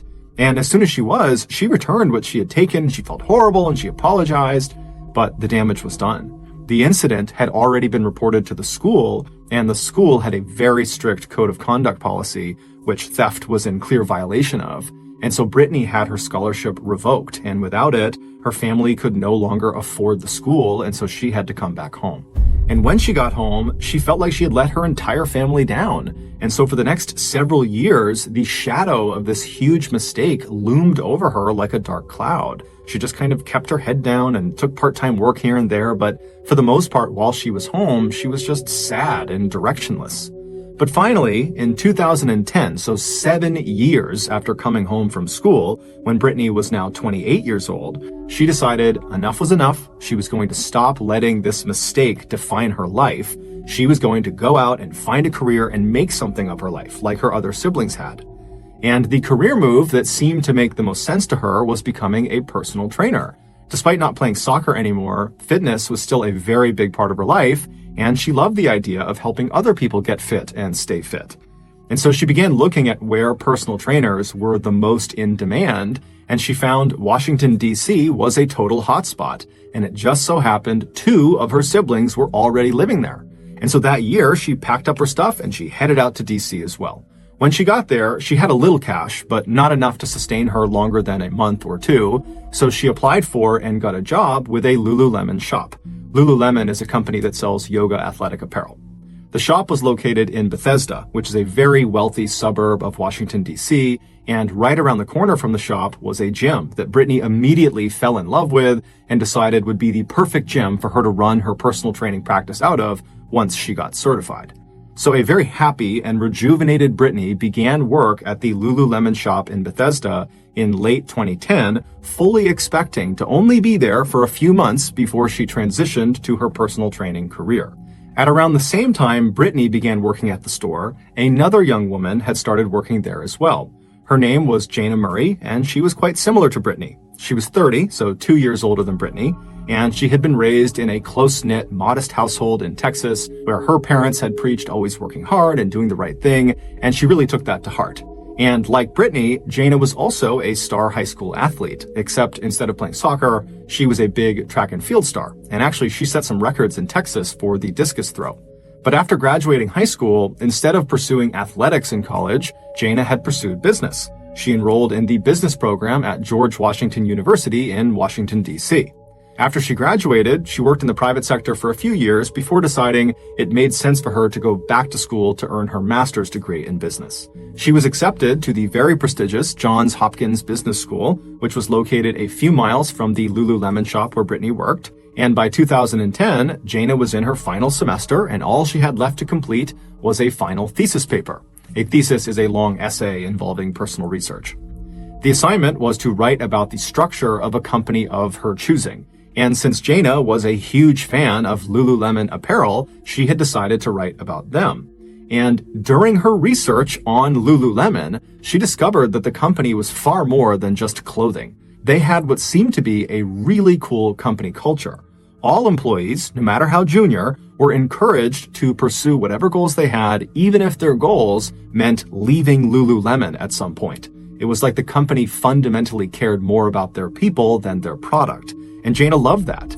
And so as she's writing this paper, on a whim, she decides to go get a job at a Lululemon store. And the nearest location was the one near her school. Jana figured working at the shop would only make it easier to finish her thesis, since it would provide her boots-on-the-ground information. Also, she just wanted to see for herself if this company was as amazing as it seemed to be. And so her plan was just to work at this shop until her thesis was done, at which point she'd earn her master's and more than likely she would quit and move on with her life. So in late 2010, when Brittany and Jana found themselves working at the same Lululemon shop in Bethesda, they were aware of each other, but really didn't know each other. Their only interactions were when their shifts happened to overlap, which did not happen very often. But when it did, they were perfectly nice to each other. They would chit-chat, but they were coworkers, not really friends. However, a terrifying event was about to link them together forever. On the evening of March 11th, 2011, Jaina and Brittany were working together at the Lululemon. It was an uneventful shift. They chatted, they helped customers, and in between all of that, they would knock out whatever closing duties they were responsible for so that when closing time came, they could leave quickly. And then when it was closing time at 8 p.m., the pair did one last sweep of the store to make sure everything was neat and put away and locked, and then they both grabbed their things and headed out the front door. Once they were outside, Jaina turned around and she pulled the keys out of her pocket and she locked the front door. And then Jaina hopped in her car and she drove off. And Brittany, she turned and began walking down the sidewalk toward the metro train station. But after only a few minutes of walking, Brittany swung her backpack off of her shoulder right in front of her, and she reached inside to fish around for her wallet because her metro train pass was inside of her wallet. And so she's fishing around her bag, she's still walking towards the train, and she can't find it. And so she comes to a full stop, she unzips her bag completely, and she looks inside, and her wallet is not in there. And as soon as she sees that it's missing, she remembers she left it on the break room table at the Lululemon store. And the only way she could go back and get her wallet was if Jaina came back with the keys and unlocked the front door. And so Brittany just stood there for a minute wondering what she should do. She kind of felt bad about calling Jaina to drive back and open the store for her, but she really needed her wallet for a whole bunch of reasons. And so finally, she picks up her cell phone and she calls Jaina. And when Jaina picks up, Brittany says, I'm really sorry, but I left my wallet in the store. Would you mind coming back and just opening the doors for me? I'll run in and I'll get it. Be super quick. And Jaina, surprisingly, was totally fine with this. She actually laughed and said, I left my laptop in the break room and I was going to get it tomorrow, but this is an excuse to go back and get it now. And so Jaina told Brittany she would be back at the front of the store in just a couple of minutes. And so Brittany thanked her, they hung up the phone, and then Brittany turned and she began running back towards Lululemon.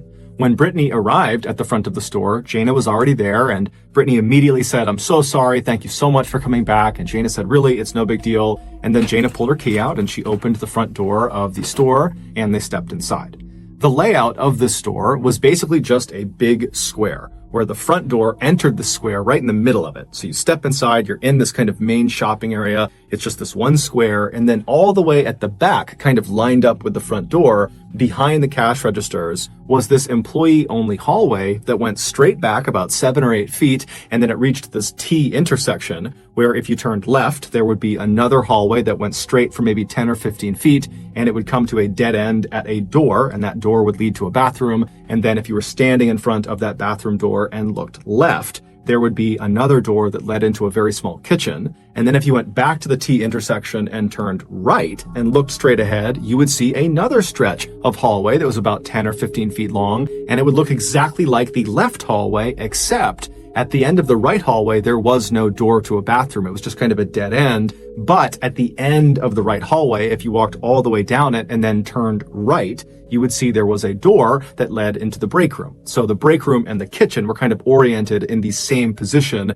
at either ends of each hallway. And so the two women go inside the store with Brittany in the front. They get inside, Jaina flips on the lights, and they walk across that square main shopping area. They go past the cash registers into that employee-only hallway. They go straight down, they turn right, they make their way down the right hallway, and then they open the door to the break room, and they go inside. Brittany very quickly found her wallet. It was on the table. She grabbed it. And so after she had her wallet, she just left the break room and began walking back out towards the main shopping area and the front door. Jaina was only a couple of seconds behind her. She grabbed her laptop and then she left the break room. She walked back down the hallway. And as she turned back into the main shopping area, she kind of had her head down. She was fiddling with her laptop and her phone. But even though she wasn't looking up, just looking down, she could tell right in front of her, Brittany had come to a full stop in the middle of the main shopping area. And so as soon as she saw that, she stopped what she was doing and she looked up. And immediately she could see why Brittany had come to a stop. There were now two men wearing all black with black ski masks on that were standing between them and the front door.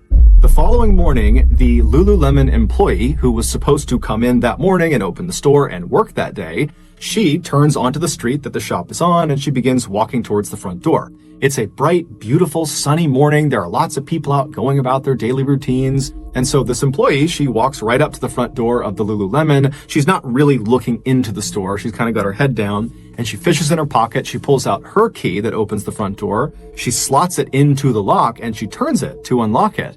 And right away, she feels no resistance. The door was already unlocked. And so this really gets her attention and she looks up, but there's a glare on the glass from the sunlight, so she can't see inside.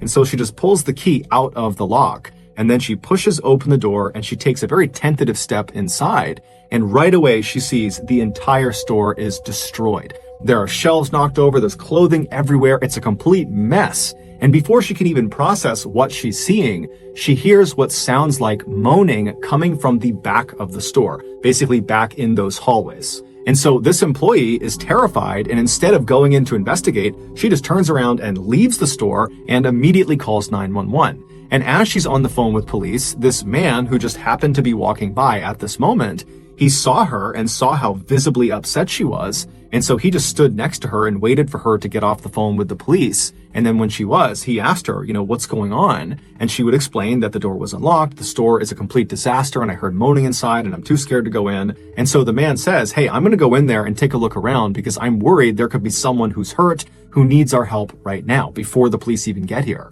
And so this man walks through the front door of the Lululemon, and right away, as soon as he steps in, he steps on broken glass and he looks up and the store is completely destroyed. Everything's knocked over, and he immediately hears the moaning coming from the back of the store. And so he very carefully starts walking straight ahead through the store, stepping over shelves that have been knocked down and trying hard not to destroy any merchandise that's on the ground. And when he reaches the back of the store, basically the entrance to this employee hallway that goes straight back, he hears the moaning, but he can't really tell which hallway it's coming from. And so he just calls out like, hey, who's back there? Do you need my help? But there was no reaction. And so he begins walking forward, and then he stops. He realizes the ground is slick. And so he looks down and he sees there's a very obvious blood trail from where he is standing straight back down this employee hallway. And the blood trail appears to turn right and kind of disappears out of sight down that right hallway.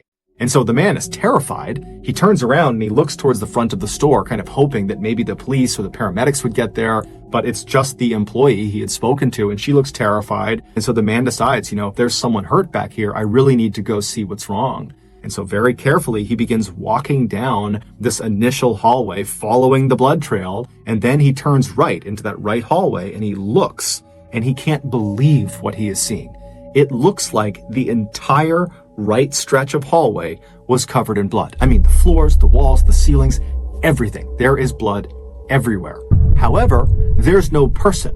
It looks like all this blood kind of turns right and goes into the door at the end of the right hallway, the break room. And so this man knows, okay, obviously someone is very badly hurt, and whoever is moaning is almost certainly in that break room. And so he calls out again to see if this person will call back to him, but it's silent. And so he walks down this right hallway that's soaked in blood, and he gets to the end and he turns right and he grabs the handle of the break room door. He turns the handle and he pushes the door open. And at first he couldn't quite open it. There was something blocking the door from opening, but finally he kind of muscles it open enough that he can look inside, and he realizes what was blocking the door. There was a young woman lying face down on the ground, and her legs had been blocking the door. And this woman was Jaina.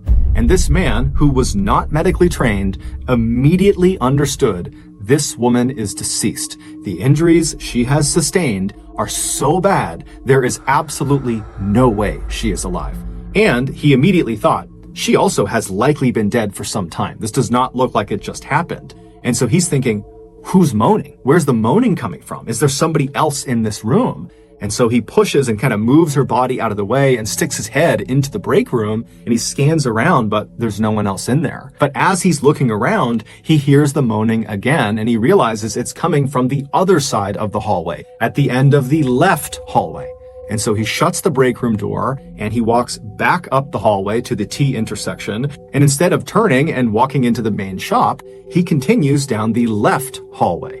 And he goes all the way down until he's standing in front of the door that leads into the bathroom, and to his left is the door that leads to that kitchen. And as he's standing there, he just kind of yells out, hey, whoever's in here, say something, because he doesn't know what door they're in. And he hears the moaning, and it's coming from the door right in front of him, the bathroom door. And so he opens the bathroom door, and immediately he's struck by all the blood all over the bathroom. And lying on her back on the ground is another young woman. It was Brittany. Her hands were zip tied together and attached to a pipe on the side of the room, and she was covered in blood. There were obvious stab wounds and slash marks and bruises all over her. And at first, this man assumed she must be deceased, and there must be a third person in this bathroom who's doing the moaning. But then he was startled when Brittany made this low, guttural moaning sound, almost like the sound of an animal dying. and he realized that was the moaning he was hearing. It was Brittany. At that moment, the police had arrived. They had rushed inside. They grabbed this man and escorted him out. They secured the scene, and then the paramedics came in, and they would confirm that unfortunately Jana was deceased. And then when they went to Brittany, they found that she was still clinging to life. And so they put her up onto a stretcher and they began wheeling her out. And as she was being brought out of the store, the paramedics began trying to talk to her,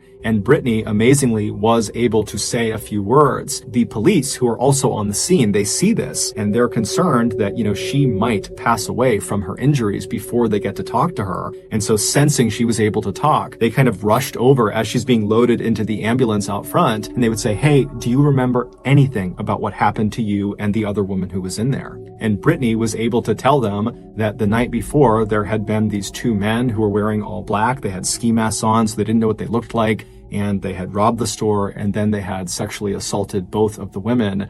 But Jana had apparently fought back so fiercely that they had killed her before they left. And so after she tells police this, the ambulance gets shut up and she's taken away to the hospital. And then the police immediately go into the Lululemon store to get the security footage from inside the shop to see if they can get some footage of the attack and see what happened. But unfortunately, the only camera this store had was on the exterior of the back of the building, just kind of looking out at a parking lot. There were no cameras looking in the store or at the front of the store. You have to remember, Bethesda, where the store was located, was considered to be extremely safe, very low crime neighborhood. And so more than likely, that was why this store did not have a security system. And so very frustrated, the police pulled up the only footage they could, which was this exterior camera.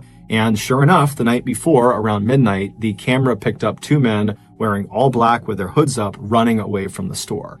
And so there was really no way to identify who they were. All they could tell was, one was fairly tall, but nonetheless, they pulled the footage and they gave it to the media. And then that day and into the night, the local news played this footage on repeat, asking people in the area to come forward if they know who these two guys are. But by the next day, when the media and the police investigation had turned up nothing on these two guys, the police added a $150,000 reward for any information about who these two guys were. But after 48 hours since the discovery of this crime, still no one had come forward with any meaningful information about who these guys were, and so the police were kind of at a dead end. And so some of the detectives decided to go back to the Lululemon shop to walk the crime scene again to see if maybe something was missed in the initial search. And so the police, they come back to the shop, and it's being guarded 24/7 by police at this point. There's yellow crime scene tape outside blocking people off. And so the detectives arrive, they go underneath the yellow tape, they go past the security, they go inside, and then one of the detectives just walks straight to the back of the store and just kind of stands there near the registers looking around. And as he was looking around, he began looking at all of the bloody footprints that were on the ground. Now, by this point, all of the prints had been accounted for except for one set. There was a men's size 14 shoe print that had been spotted in several locations in the store, and it was just kind of assumed that it belonged to one of the killers. The thing about this print was that the treads of this shoe were fairly unique. They had a distinctive and fairly easy to recognize pattern to them. The police knew about this shoe print, but to be honest, they hadn't given it much thought because they felt like the print only seemed to confirm that a relatively tall man had been involved in this crime. But as this one detective stood in the back of the store and was just kind of looking around, he noticed a bin of shoes on the ground in the store. These shoes were there for shoppers to put them on when they were getting their pants hemmed and fitted to them. These shoes were not for sale. They were just kind of random shoes that were there effectively as props to make sure people's clothes fit properly. And the detective noticed one of the shoes at the top of the pile in this bin appeared to be a large men's shoe. And so purely out of curiosity, he reached down and he flipped the shoe over to look at the treads. And to his shock, they were an exact match to the unique treads on the size 14 bloody print. But the shoes he was holding were clean. There was no blood on them. So the detectives, they kind of all converge on this shoe, and they're thinking to themselves, did the attackers come in barefoot and perpetrate this attack with store shoes on and then afterwards clean them and leave them behind? Or is it just a crazy coincidence that one of the attackers happened to have the exact same style shoe and size as the one in this bin? They had no idea, but they felt like this was significant and they needed to get to the bottom of why this kind of random shoe in the store matched this print. And they thought the only person who might have more information about what the killer's shoes looked like would be Brittany. And so at this point, Brittany was still in very rough shape, but she had stabilized to the point where the police felt comfortable speaking to her. And so they paid her a visit and they asked her if she could remember anything about her attacker's feet. Did they wear shoes? And if so, what color were they? Anything she could remember at this point would be helpful. But Brittany would say, no, I'm sorry, I don't remember their feet at all. But there was something about the way she just very quickly dismissed the shoes that tipped the police off that maybe Brittany could be hiding something. But the police didn't press her because they knew she had just been in this horrific attack, and they also didn't really have a good sense of what her normal behavior looked like. So they just thanked her and they left. They were planning to speak to her again the following day, but she actually got in touch with them first and offered to have a meeting to go over what happened. And from the sound of her voice, it just sounded like she was just eager to help them. And so the police, they sat down with Brittany again, and they began talking about what happened and kind of going over the details. And they asked her again about the shoes. And again, she said she just didn't know. And then at some point in this second discussion they're having, Brittany kind of offhandedly mentioned something that she believes is just a small detail. But that small detail would ultimately be the thing that would lead police to figure out what actually happened on the night Jana was killed. This is what happened. Back on March 11th, 2011, so the night of the attack, Jana and Brittany were working in the store. It was a normal shift. Everything was fine. And then at closing time, they did their duties. They walked outside. Jana locked the front door, and then they said their goodbyes and they went their separate ways. Jana drove off in her car and Brittany began walking to the metro train station. But Brittany realized she had left her wallet in the break room, and so she called Jana, and Jana would tell Brittany that it was no big deal because she had left her laptop in the break room. Back at the front of the store, Jana double parked her car out on the street, and then she and Brittany headed inside the shop. Brittany would lead the way to the break room at the end of the hallway on the right, and after she got her wallet, Brittany would turn around and leave the break room ahead of Jana to make her way back out to the main shopping area. And so Jana was only a few seconds behind Brittany. She was just getting her laptop, and then when she had it, she left the break room, she walked down the hallway, and she turned and began walking into the main shopping area as well. And she had her head down. She was just kind of fiddling with her phone and her laptop. But at some point, she realized, even without looking up, that Brittany had come to a full stop in the middle of the shopping area. So Jana looks up, and there were not two men wearing all black with black ski masks blocking their way to the front door. In fact, there were no men involved in what happened next at all. The two men that had been seen on the security camera in the back of the building were just two cooks who happened to be hustling by the night of the attack and who happened to be wearing all black. It was just a coincidence. But there was someone standing in the store blocking Jana from leaving. It was Brittany. Brittany was staring at Jana, and in her hand was a foot-long square metal rod. It was one of the pieces of metal that normally was anchored into the walls of the store to hold up merchandise. Jana is so caught off guard by this, she has no idea what the issue is. And so she says to Brittany, hey, calm down, we can talk about this. But Brittany was not trying to talk to Jana. Brittany was trying to silence Jana, and she had lied about her wallet to lure Jana back to the store. This was a setup. Earlier that night, during their shift together, Jana had caught Brittany stuffing a pair of yoga pants into her bag and had confronted her about it. And it's believed Brittany was worried Jana was going to tell their boss about it the next day and that Brittany would be fired because of it. And then once again, her life would be derailed and she would be humiliated, and Brittany just couldn't have that. And so as Jana slowly began to back up into the hallway with her hands up, trying to calm Brittany down, Brittany began to advance on her. And as soon as she did, Jana screamed and turned and ran down that employee hallway. She turned right and bolted down the hallway towards the break room. She grabbed the break room door and she was trying to get it open, but before she could, Brittany had caught up to her and she smashed her over the head with the pipe. Immediately, Jana turned around, she put her hands up over her head to protect herself, and she begged Brittany not to hit her again. But Brittany wasn't listening.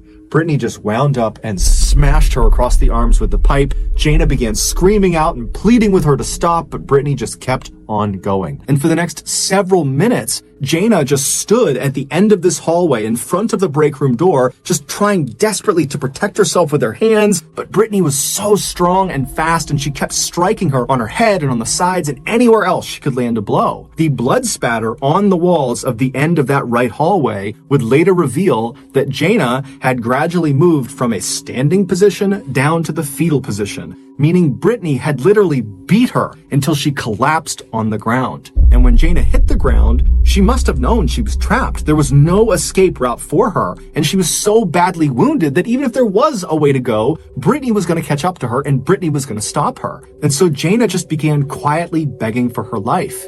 But Brittany had other plans for her. At the end of that right hallway that they were both in, Brittany had noticed a red toolbox was on the ground in the corner. And so around the time Jaina had fallen to the ground and was begging for her life, Brittany dropped the metal pipe and she casually opened the toolbox, revealing screwdrivers, nails, wrenches, hammers, all sorts of tools.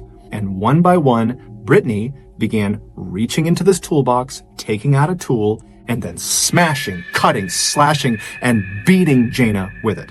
It would take Brittany roughly 10 minutes to cycle through every single tool in that toolbox. But shockingly, despite being dealt 330 significant wounds, Jaina was still alive and she was still pleading for her life.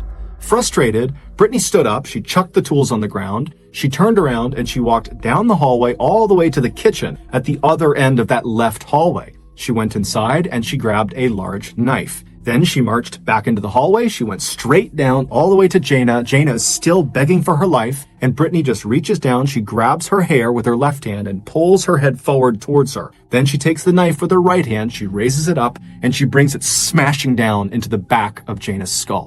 The knife would pierce her skull, it would pierce her brain, and that would be the killing blow. Once Jaina was deceased, Brittany simply got to work, staging the store to look like a robbery gone wrong. The first thing she did was drag Jaina's body out of the hallway and into the break room. And then once the door was shut, she headed out to the front of the store and just walked straight outside and climbed into Jaina's car that was still double parked outside. And she drove that around the block to a parking lot. And then when she got back inside of the shop, she went to that bin of shoes used for fitting pants. And she took out the size 14 men's shoe, she put them on her feet, and then she began walking around in the pool of blood underneath Jaina in the right hallway and began tracking the bloody prints all over the store to make it appear like a man was involved in the attack. And then after cleaning the shoes, she ransacked the store, and then she grabbed a knife and a screwdriver, and she headed into the bathroom where she repeatedly stabbed and slashed herself before tying her hands and her feet with zip ties. At 8 a.m. the next morning, she was discovered. The seemingly small piece of information that Brittany kind of accidentally gave to police during that second meeting, this piece of information that kind of broke the case, that came when the police asked her if she knew what kind of car Jaina drove or if she'd ever been inside of Jaina's car. And Brittany would say, "No, I don't know what it looks like and I've never been inside of it." But a couple of days later, when Jaina's car would be found and the police would search it, they would find Brittany's hair and DNA all over it. So they knew Brittany had been lying to them. And so this is what ultimately led to Brittany's arrest, and she would later be convicted of first-degree murder and sentenced to life in prison without parole. Thank you for listening to the MrBallen Podcast. If you enjoyed this episode, please deliver a box of Girl Scout cookies to the 5-star review button. But before you hand them over, eat them all and replace them with stale saltines. Also, please subscribe to the MrBallen Podcast on Spotify, iTunes, Google, Amazon, and everywhere else you get your podcasts. This podcast airs every Monday and Thursday morning, but in the meantime, you can always watch one of the hundreds of stories I have posted on my YouTube channel, which is just called MrBallen. If you want to get in touch with me, you can send me a message on any major social media platform. My username on all of them is just @MrBallen. And yes, I really do read the majority of my DMs. Lastly, we have some really cool merchandise, so head on over to shopmrballen.com to have a look. So that's going to do it. Until next time, see ya.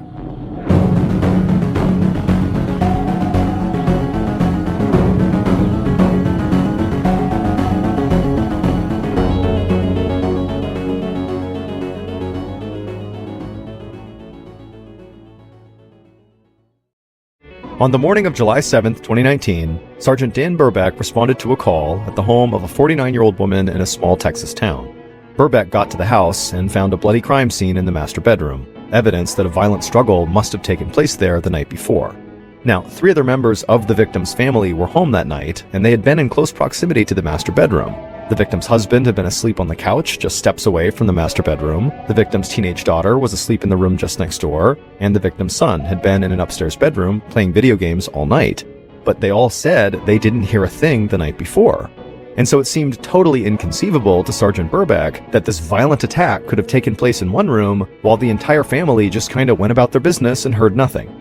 And so Burbeck believed something sinister must have happened in that house the night before, and it seemed very possible, if not likely, that these family members were a part of it. But the sergeant had a problem. The victim of this apparent crime in the master bedroom was nowhere to be found. But before we get into that story, if you're a fan of the strange, dark, and mysterious delivered in story format, then you've come to the right podcast, because that's all we do, and we upload twice a week, once on Monday and once on Thursday. So if that's of interest to you, please offer to do all the grocery shopping for the follow button, but when you get to the store, buy absolutely nothing on their list. Okay, let's get into today's story.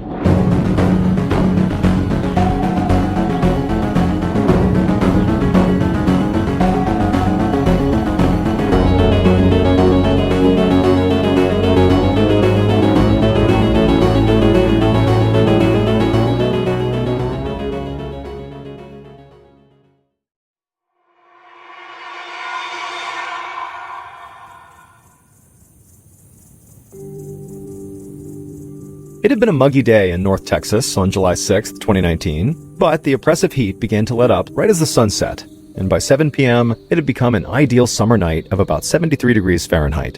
And so it seemed like the perfect Saturday night to go out in town. But 49-year-old Manuela Allen, known to her friends and family as just Manu, along with her husband Peter, had the house all to themselves that evening. So instead of going out to enjoy the pleasant summer weather, they decided instead to have a relaxing night in, just the two of them, on the couch just watching TV together. Peter and Manu had not had many evenings alone like this in their 23 years of marriage, and that was because they had spent most of those years raising their 4 kids. So this was a house that had constantly buzzed with activity and noise. But now, all but one of their 4 kids had graduated from high school, and their oldest son was away at college, so the house was getting quieter. And Manu and Peter were already thinking about how someday soon it might just be the two of them living here. And as much as they loved their children, it was nights like this that made them kind of look forward to the day that they would be empty nesters. Peter grabbed his glass that contained some vodka from the end table and took a sip, and then he and Manu leaned back on the couch to watch a replay of a Texas Rangers baseball game. Manu loved sports, and while baseball was not her favorite, it would have to do until football season rolled back around. Manu and Peter lived in the small Texas town of Olney with a population of just 3,000 people, and the nearest city with a major football team was over 2 hours away. But both Manu and Peter were teachers at Olney High School, and so during football season, they went to watch their beloved Olney Cubs play every Friday night. Manu didn't care that the Cubs were on the 3rd longest losing streak in the state of Texas. She just loved going to support her students who were on the team, and she enjoyed the camaraderie of sitting in the stands along with her friends and her family. As a teacher, Manu felt responsible for her students, even when they were outside the classroom. So she dedicated a lot of her time to tutoring and mentoring students, especially the ones that seemed to have the most issues, even beyond just schoolwork issues. Kids that had problems at home or kids who had behavioral issues. Manu was all about helping those kids. But the upcoming school year and the roaring crowds in the stands on Friday nights felt really far away from Manu on this relaxing summer evening. And the sound of the baseball game on TV started to become white noise for her, and by 10 p.m., she could barely keep her eyes open. Peter noticed his wife nodding off, and he gently nudged her and asked if she wanted to go to bed. Manu looked over at the clock and said she should get some sleep. Peter gave his wife a kiss, and Manu stood up, and she shuffled down the hallway, entered the master bedroom, and closed the door behind her. Peter would not be joining his wife tonight in the master bedroom. He and Manu had this understanding that on any night when Peter drank, even if it was just one drink, he would have to sleep on the couch. So, with his glass of vodka still half full, this would be one of those nights. Peter continued watching TV and slowly nursing his drink, and he started to feel tired. And then around 11:30, the couple's 20-year-old son, Darian, came home. He let himself in with a key, nodded to his dad, and went upstairs to his own bedroom. But then, around 15 minutes later, there was a knock on the front door. Peter stood up and groaned a bit as he walked bleary-eyed towards the front door. He unlocked it and opened it up. And outside the door stood the couple's 15-year-old daughter, Kiara, She said hi to her dad, walked right past him, and went straight to her room. Peter sat back down on the couch. The couple's 18-year-old daughter, Melanie, was away on a weekend trip with her friends, so she wasn't expected home. And at this point, it was close to midnight, so Peter dimmed the lights, reclined on the couch, and slowly drifted off to sleep while the TV stayed on at a low volume. A little after 8 a.m. the next morning, Peter woke up feeling like he could have used maybe another hour or two of sleep. Now, it was Saturday, and if Peter wanted to, he could keep sleeping, but even on these weekends, Peter just could not seem to sleep in. He just automatically got up. So Peter climbed up from the couch, grabbed his computer, and then went back to the couch to read some news online. At the same time Peter was doing this, his daughter Kiara had just woken up as well, and she was getting ready to go to the gym, but first, she wanted to put her dirty clothes in the washing machine. The Allen house had 5 bedrooms, but it was still a fairly compact house, just a little over 2,000 square feet. And the house was laid out in a way where Kiara actually had to go through her parents' master bedroom, which was right next to her own bedroom, in order to get into the laundry room. So Kiara stepped out of her room and then tried turning the knob to the master bedroom, but she found the door was locked from the inside. Kiara walked down the hall and saw her dad on the computer, and she asked him where Mom was, and Peter just said, "Oh, check the master bedroom." Kiara said she already had, and the door was locked. Peter then told his daughter to just go around through the garage, because in their house, the master bedroom had 2 entrances. There was one in the hallway inside of the house, which is the door that was locked, and then the other entrance was through the laundry room on the other side, which connected to the garage. So Kiara stepped outside of the house and went into the garage, and she walked into the laundry room, and then she reached the door that led into the master bedroom, and when she tried the doorknob, it was unlocked. So she swung it open, she stepped inside, and she froze, because what she saw was horrifying. Kiara turned and ran back outside, back around into the main house, ran to her dad and said, "Mom is not in the bedroom," and there was blood everywhere. Peter instantly sprung up, raced outside into the garage and into the master bedroom, and right away he stepped in this big puddle of blood in the carpet, and he looked around the master and there really was blood everywhere, and his wife was nowhere to be seen. Peter instantly thought his wife must be badly injured somewhere, so he ran from the master bedroom, with Kiara now following behind him, back into the garage and then out to the driveway, and that's when he realized Manu's car was gone. Peter turned to his daughter and said, Mom must have hurt herself and driven herself to the hospital. And so Peter called his wife's cell phone, but it went straight to voicemail. So a few minutes later, Peter and Kiara got into his car and they sped to a nearby hospital, thinking that's where Manu's going to be. But when they got there, Peter slowly drove through the parking lot of the emergency room looking for Manu's white SUV, but they didn't see it anywhere. So they parked the car and they went inside the hospital and asked the staff if Manuela Allen had been admitted, and they said no. So Peter and Kiara left that hospital, went to another nearby hospital, but again, Manu's car was not there, and the staff said she had not admitted herself.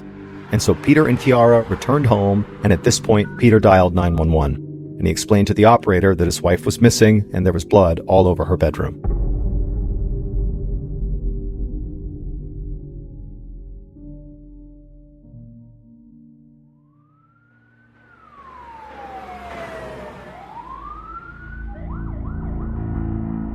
The first officer who arrived at the Allen house met with Peter outside. He asked Peter what was going on, and Peter told the officer that he really had no idea. His daughter Kiara had come to him that morning, saying their mom was gone, and there was blood all over the bedroom, and then he went and checked, and he saw the same thing, and then he went out to the driveway, and he noticed his wife's car was gone. Peter explained that he and Kiara then drove to 2 hospitals, thinking his wife must have gotten hurt, and then driven herself to a hospital, but when they got to the 2 hospitals, his wife wasn't there, and they said they had not seen her.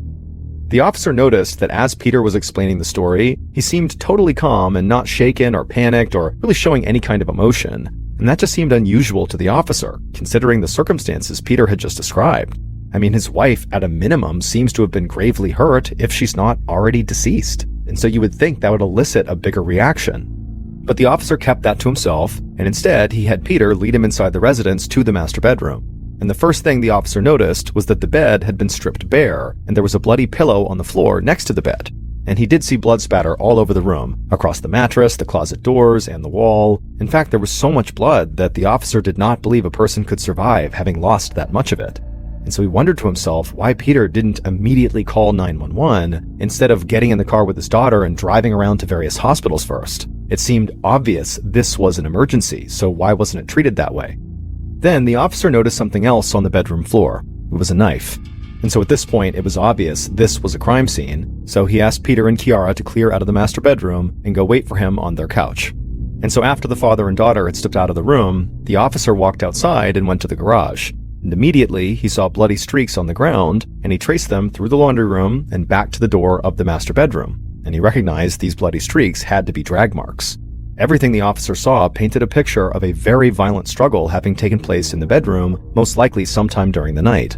The officer then walked back into the house and observed bloody footprints leading from the master bedroom to the kitchen, right to a spot next to the refrigerator. And so the officer walked into the living room where Peter and Kiara were, and he asked Peter about these footprints and, why would somebody go into the kitchen potentially? And Peter explained that actually his wife kept her keys on a hook right next to the refrigerator, and her keys were gone along with her car. And so at this point, the officer radioed dispatch for help and said the police should now be on the lookout for Manu's vehicle, because clearly either Manu or someone who harmed Manu had taken the keys and taken the vehicle. A few minutes later, Sergeant Dan Burbeck of the Young County Sheriff's Department, along with a couple of local police from Olney, pulled up in front of the Allen house. And the officer who had first arrived on scene walked up to Burbeck and briefed him on what he had seen. After being briefed up, Sergeant Burbeck immediately walked into the Allen house and told Peter and Kiara that they would need to step outside. As Peter and his daughter walked out onto the porch, Peter told Burbeck that actually one of his other kids was still in the house upstairs. So Burbeck told the father and the daughter to stay outside, and then Burbeck walked into the house and upstairs to a second-floor bedroom, opened the door, and found 20-year-old Darian inside with his headphones on playing video games. Burbeck asked Darian to come outside with him, and Darian, who looked very confused, asked what was going on here. But Burbeck just said he needed Darian to leave the house right now. So Darian just did as he was told and stood up and followed the detective downstairs, and then he, along with Burbeck, joined Peter and Kiara outside on the porch. Once they were out there, Burbeck began questioning them, starting with the husband, Peter. Burbeck asked Peter, why did you sleep on the couch that night instead of in your bed with your wife? Peter explained the agreement he had with Manu, that whenever he drank, no matter how much, he would sleep on the couch. Now, Sergeant Burbeck kept this to himself, but right away he wondered, why would you have that agreement in place? Was Peter like a maniac when he drank? Did he get violent? What was going on here? Burbeck then proceeded to ask each member of the family if they had heard anything unusual during the night before, because Burbeck assumed someone in the house must have heard something considering the crime scene in the master bedroom. And the couch where Peter slept was only about 20 steps away from the master bedroom. Kiara was in the bedroom right next door to the master bedroom, and Darian was right above it in the upstairs bedroom. It just seemed impossible that such a violent struggle could have taken place with them not hearing anything.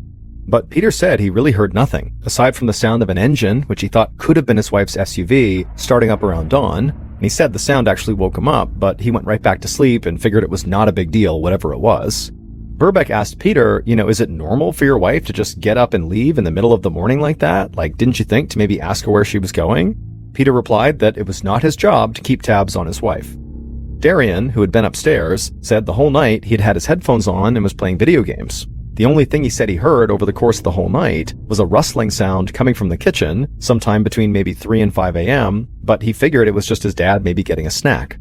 And then Kiara, who was in the room right next door to where her mother appeared to have been in some life-and-death struggle, said she really had heard nothing. Absolutely nothing. Now, Burbeck, by this point, looked totally stunned by their answers, and so Kiara, who kind of picked up on his suspicion, she quickly explained that she had been out that night, and when she got home, she went straight to her room, slipped into her bed, put her earbuds in, which would have nullified the noise, and she FaceTimed with her boyfriend. And then after the call, she fell asleep still with the earbuds in her ears, which again could have prevented her from hearing anything. Burbeck didn't know what to believe here, but he just still felt like something was off. Maybe these family members know more than they're letting on. But he obviously had no proof, and so Burbeck told the family that, when he was done here at the house, he wanted them to come to the station so he could speak to them further. It was around this time that Lieutenant David Wilk was driving past the Allen family house when he saw the yellow crime scene tape stretched out around their property. Now, Lieutenant Wilk worked for the sheriff's department that was the next county over, so he had no idea what this crime scene tape was about, but he did know the Allens personally. In fact, his son was a football player at Olney High School, and the boy adored Manu. So Lieutenant Wilk just really liked the Allen family, and seeing the crime scene tape, it just made his stomach drop, because he knew, obviously, something bad had happened. Wilk immediately pulled over, got out of his car, and introduced himself to a local police officer he saw standing outside of the residence. And Wilk asked the officer, what's going on here? And the officer told Wilk that Mrs. Allen was missing and it didn't look good. Wilk asked if there was anything he could do to help, and the officer told him that actually right now, other patrol units were out looking for Manu's white SUV, and so if Wilk wanted to, he could join in that search. And Wilk said yes, where should I look? And the officer suggested that maybe he explore the recreational area around Lake Cooper, which was a very popular swimming hole about 8 miles north of town. And so the officer gave Lieutenant Wilk a description of Manu's vehicle and her license plate number, and then Wilk left, got back in his car, and began driving north until he reached the lake area. There, he pulled into the recreational area and began driving along the perimeter of the lake. And as he approached a boat ramp, something on the other side of the lake near the dam drew his attention. It was a white SUV, just like Manu's missing vehicle. And so Lieutenant Wilk parked, got out of his car, and walked around the lake to where this white SUV was parked. And as Wilk got closer to it, he could see there was nobody in or around the SUV. He could also see that the SUV appeared to be stuck on a large mound of dirt, with all 4 wheels kind of hovering off the ground, as if somebody had driven it there, gotten it stuck, and then left. Wilk approached the driver's side of the vehicle, and he noticed there were brown smears near the door handle. He leaned in closer, and he saw that these smears were clearly bloody fingerprints. So immediately, Wilk turned on his body camera and proceeded to film and photograph the car, both outside and in, and also the area around it. And then when he was done, he decided to just go ahead and search the whole area, because obviously, this could be connected to Manu, and maybe she was out here somewhere. And so Wilk walked towards a fence that was a short distance away from the car, and then once he got there, he turned around and just began scanning the entire area. And that's when something else caught his eye. It was something off in the distance, beneath a thicket of trees. It looked sort of like a pile of laundry on the ground. Wilk began walking towards it, and as he did, he realized this was not just some pile of laundry. It looked like it was the outline of a white bed sheet, and very clearly this sheet was wrapped around something fairly big. And so Wilk picked up his pace a bit, and as he got closer, he began to see there were bloodstains on the outside of these sheets, and then when he was right on top, it was obvious that there was a dead body wrapped up inside of the sheets. Wilk had a sick feeling because he was sure the person who was inside of these sheets would be identified as Manu. And so he called into the Young County Sheriff's Department and said he'd found a dead body, and it was almost certainly the one they were looking for.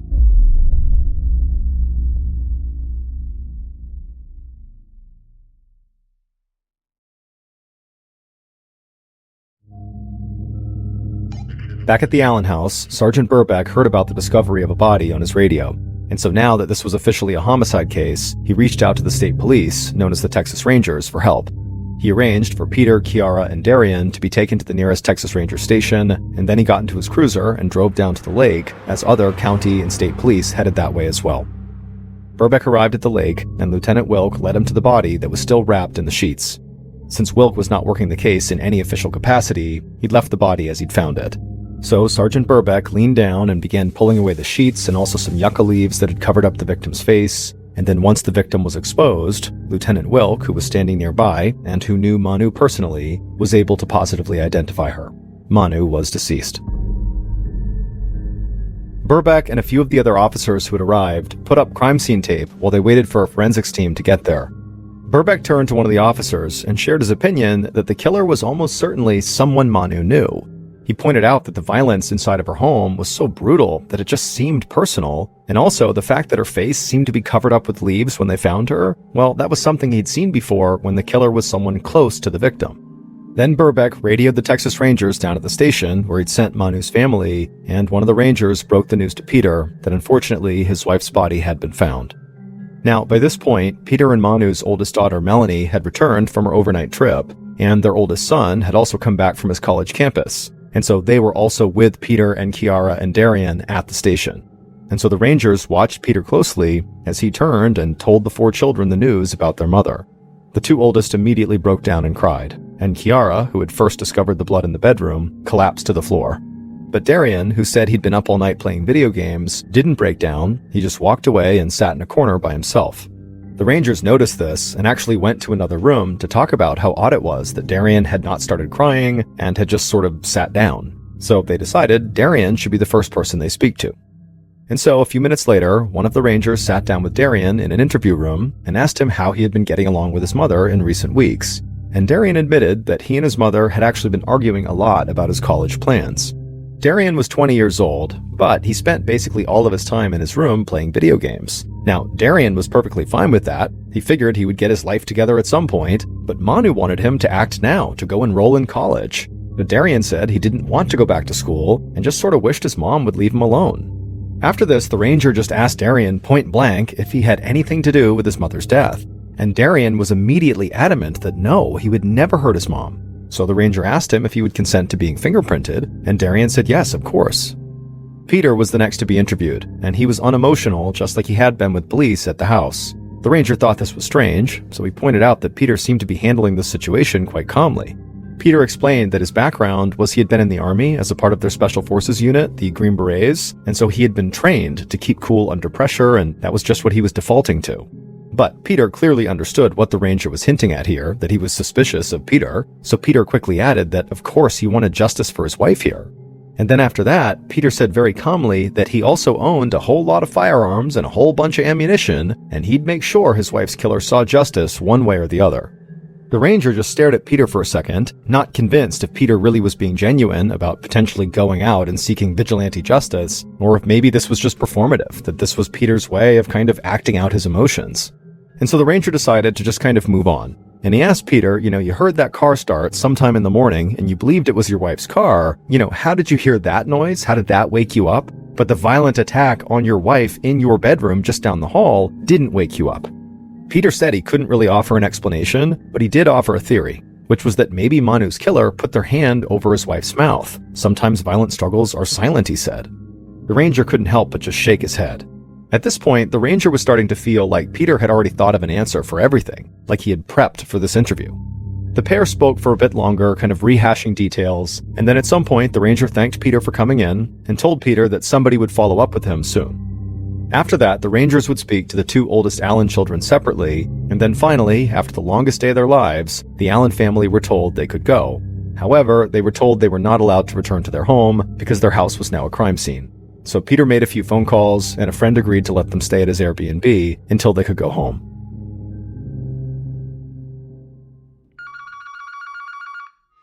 The next day, Sergeant Burbeck got a call from the medical examiner who had Manu's autopsy results. The medical examiner revealed that Manu had been stabbed multiple times, and she had defensive wounds on her hands. She had also been strangled, and her neck was broken. And what's more, after Manu had been taken to the lake, the killer had shot her in the face after she was dead. The violence had been even more extreme than Burbeck realized, and this only convinced him further that Manu's killer had to be somebody close to her, that had some sort of personal issue with her. Then Burbeck and members of the state police met with forensics investigators who had processed the scene out by the lake, and they had found shoe prints in the mud near Manu's stranded SUV and bicycle tracks that led away from the SUV out of the recreational area and onto the main road. And so while investigators followed up on these shoe prints and bike tracks, word of Manu's murder quickly spread through the small Texas town. Students at Olney High School, where Manu worked, were devastated when they learned of the death of their beloved teacher. And also rumors began to fly, in particular on a Facebook group called Rants and Raves, where citizens of Olney voiced their theories about what they thought happened in the Allen house on the night of the murder. And most of those amateur theories pointed the finger at Peter. And Peter suddenly began noticing that people around town were treating him differently. They were treating him with suspicion. A few days after Manu's death, Peter and his kids were finally allowed to return to their family home. And when they got there, Darian helped his father secure the house by bolting the windows shut, and Peter said he would sleep with a gun under his pillow because he said the killer was still out there. The next morning, Peter was contacted by Burbeck and asked to come in for another interview. And so Peter drove to the station, where Burbeck and a Texas Ranger met him and led him into an interview room. The Ranger began the interview by asking Peter why someone might want to kill his wife. In response to this question, Peter referred to his large collection of guns. He said he had a ton of them, at least maybe 100, and a lot of people knew about them. So he said, maybe somebody broke into the house to try to steal the guns. And actually, Peter said he had a pistol, a communist block pistol, that he kept in a drawer, and when he had finally gotten back to his home the day before, he noticed that that pistol was missing. Burbeck noted everything Peter was saying in his memo pad, and he began to feel even more confident that Peter did have something to do with his wife's murder. Burbeck felt like Peter was trying to influence the investigation by suggesting an angle that would divert attention away from him. So Burbeck and the Ranger stepped out of the room and talked for a second, and decided to shift to a more confrontational tone with Peter. So they went back into the interview room, and they revealed to Peter that in the master bedroom where his wife was horribly attacked and killed, they had found a bloody sock which matched footprints left by the killer. And it happened to be the exact same type of compression sock that Peter wore, because they found socks just like those in his drawer. And so they asked Peter to please explain that. And Peter said he really couldn't. He just kept repeating that he did not hurt his wife. And so at some point, the ranger asked how someone other than the family would know exactly where Manu kept her car keys, because that's where the footprints went, right next to the fridge, and the keys were gone, and the car was gone. And Peter just lowered his head and stared down at the floor and said again, he just had no explanation. And so Birbeck and the ranger continued drilling Peter, trying to get more information from him, but Peter really didn't have any more information. He really stuck to this idea that he did not do anything wrong. And so eventually, at the end of the interview, it was clear there was not enough evidence to arrest Peter, and so Peter was told to go home, and that if they needed him again, they'd be in touch.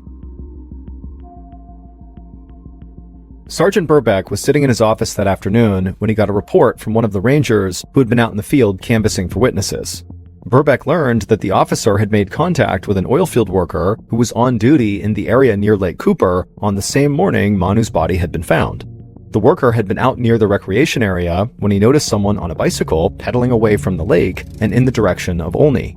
The worker stated that this actually struck him as pretty odd because it was so early in the morning, just after dawn, and even though people did bike in that area, he never saw people biking that early in that area. However, the worker said he didn't really get a good look at the person riding the bike. He could only remember that the bicyclist wore shorts and had a backpack on. And so Sergeant Birbeck assigned 2 investigators to contact area businesses along the route from Lake Cooper to Olney to see if any of them had surveillance cameras that were running that morning that maybe picked up some footage of this person on the bike. And sure enough, the investigators found a local bank whose surveillance footage outside had captured an individual on a bicycle wearing shorts and a backpack, just like the oilfield worker had described. Birbeck took a look at this footage, and he was unable to make out the facial features of the individual on the bike. However, he was able to glean enough information from the footage about the person's general age, sex, and build to potentially narrow the suspect pool down. Birbeck was also still convinced Peter had something to do with his wife's murder, but he knew he didn't have enough evidence to move forward with an arrest. But what he could do was try to rule out other possibilities, like, for example, Peter's theory about a burglar trying to steal his guns, because if he could rule that out, it would only help strengthen the case against Peter. So Birbeck began looking into recent gun burglaries in the area, and there was only one. And the homeowner who was targeted happened to be the father of a friend of Darian Allen's. Birbeck wondered if that was more than just a coincidence. After all, everyone in the town of Olney was connected by no more than 2 degrees of separation, so maybe it didn't mean anything. But Birbeck knew he would have to dig into it further. So he began reading the reports that were made from this burglary investigation, and in examining the leads that had been developed, one name stood out, and that name was Corey Taylor. Corey was a young guy who was a loner, who was known around town as a troublemaker, and he'd had numerous run-ins with law enforcement. And he also had what looked like a love affair with guns. Birbeck found a video on Corey's Snapchat of him showing off a semi-automatic rifle with a sight attached to it. So Birbeck decided to pay Corey a visit. He drove to Corey's apartment complex and began walking towards Corey's place. And as Birbeck made his way towards a stairwell, he saw something that made him slow down and then back up. Because in the storage space underneath the stairs right in front of him was a bicycle. Birbeck knelt down to inspect the tread pattern on the bicycle's tires, and he wasn't 100% sure, but the treads looked a whole lot like the bicycle tracks that were found down by the lake. Birbeck took a picture of the treads, and then proceeded up the stairs to Corey's apartment. When he got to the door, Birbeck knocked, and Corey opened it up. Birbeck introduced himself, and Corey allowed Birbeck inside. And right away Birbeck noticed that Corey appeared to be very nervous, like he couldn't even stand still. Birbeck asked Corey if he knew about what happened to Manu Allen, and Corey said he was aware of what happened to Mrs. Allen. He said he knew her as Mrs. Allen because he knew her from his high school, Olney High School, where she worked. And he said everybody knew what happened to her. It was horrible. Corey said he didn't know her well, and he'd never been inside of her house. Birbeck then asked Corey if he owned the bike that was outside under the stairwell. And Corey said no, the bike was not his, it belonged to his friend, Julius Mullins. Birbeck recorded this name in his notepad, and he and Corey talked for a few minutes longer, and then he left. And within a day, investigators had tracked down this new person Corey had mentioned, Julius Mullins, and they brought him in for an interview.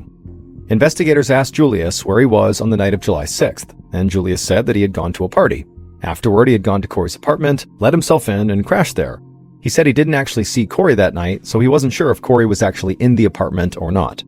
And so this sounded pretty odd that he just crashed at Corey's place and didn't even know if his friend was there, but it sounded like the two were close friends and maybe this was normal. And so eventually the investigators just asked Julius if he would submit fingerprints and DNA, and Julius voluntarily submitted both and was then allowed to leave. A day later, one of the rangers who had been working the case returned to Corey's apartment to confiscate the bicycle that Burbeck had seen underneath the stairwell, and as the ranger was approaching the stairs, he suddenly had a chance encounter with someone he was very familiar with. On a whim, the ranger asked this person if he could look at the bottom of their shoes, and the person said, yeah, sure. So the ranger looked at the bottom of their shoes, and when he did, the ranger could barely contain his excitement, because he knew he had just broken the case wide open. Investigators would meet with this person the ranger had just happened to run into, and after that interview, they knew who had killed Manu Allen.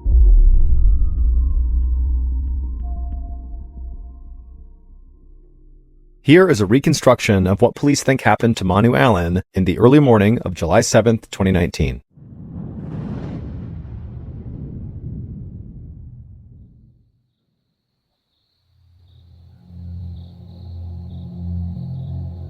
Around 2 a.m., Manu's killer quietly climbed through a window in the garage of the Allen's household and then made their way into the hallway of the house. From there, they quietly crept down the hallway and went into the master bedroom where Manu was sleeping in the bed.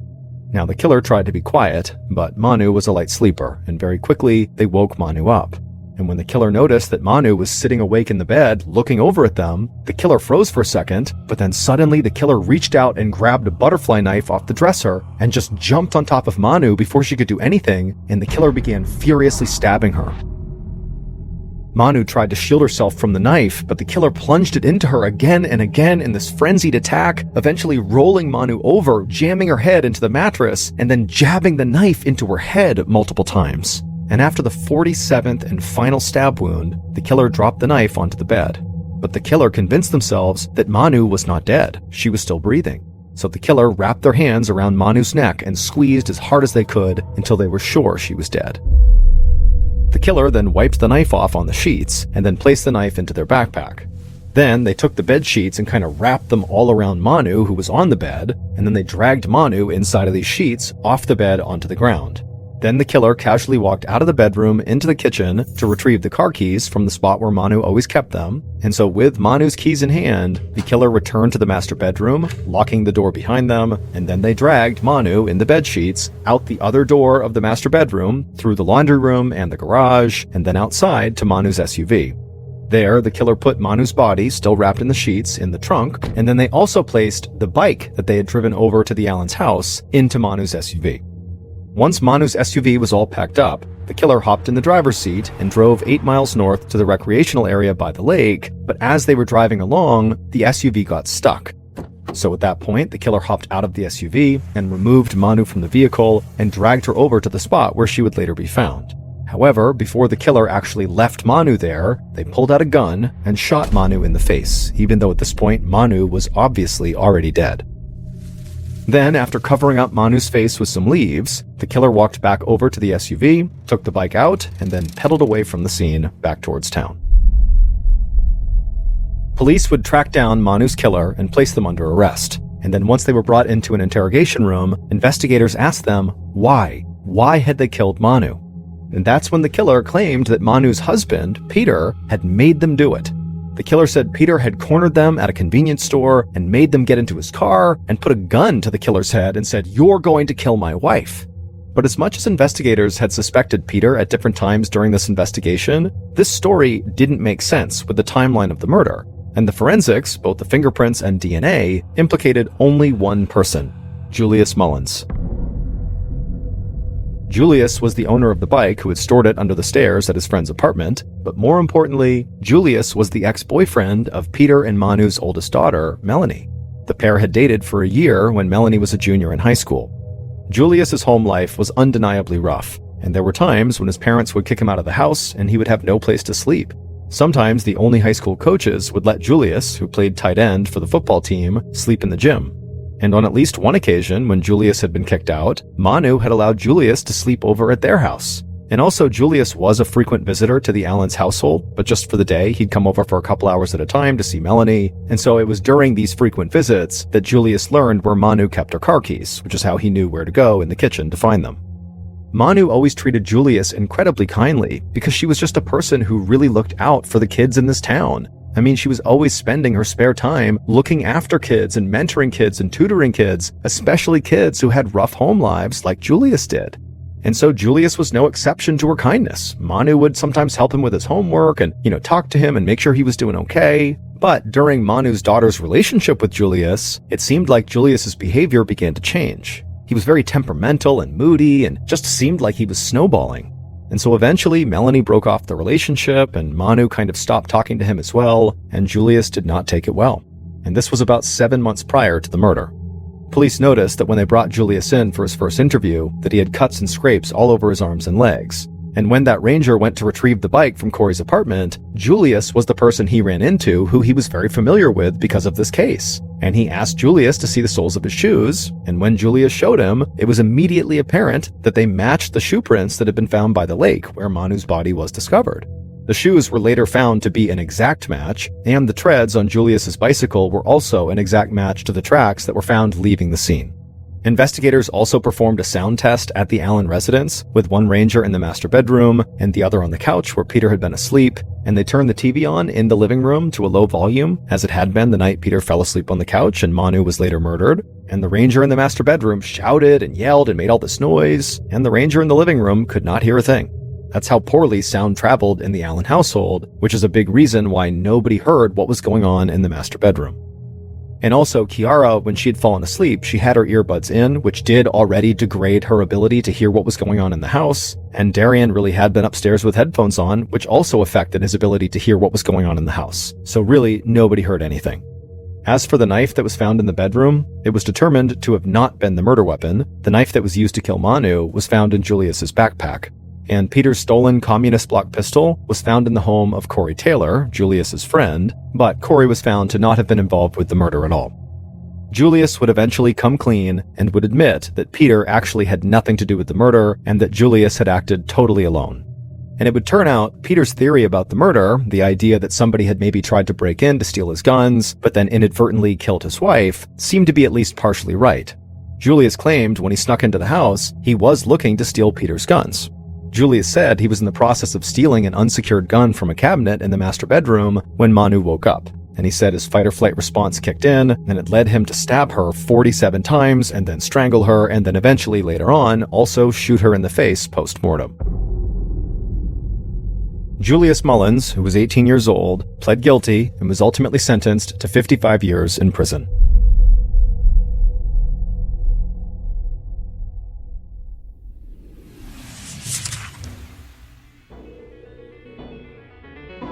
Thank you for listening to the MrBallen Podcast. If you enjoyed today's stories and you're looking for more strange, dark, and mysterious content, be sure to check out all of our studio's podcasts. They are this one, of course, MrBallen Podcast, and we also have Mr. Ballen's Medical Mysteries, we have Bedtime Stories, and also Run Fool. To find those other podcasts, all you have to do is search for Ballen Studios wherever you listen to your podcasts.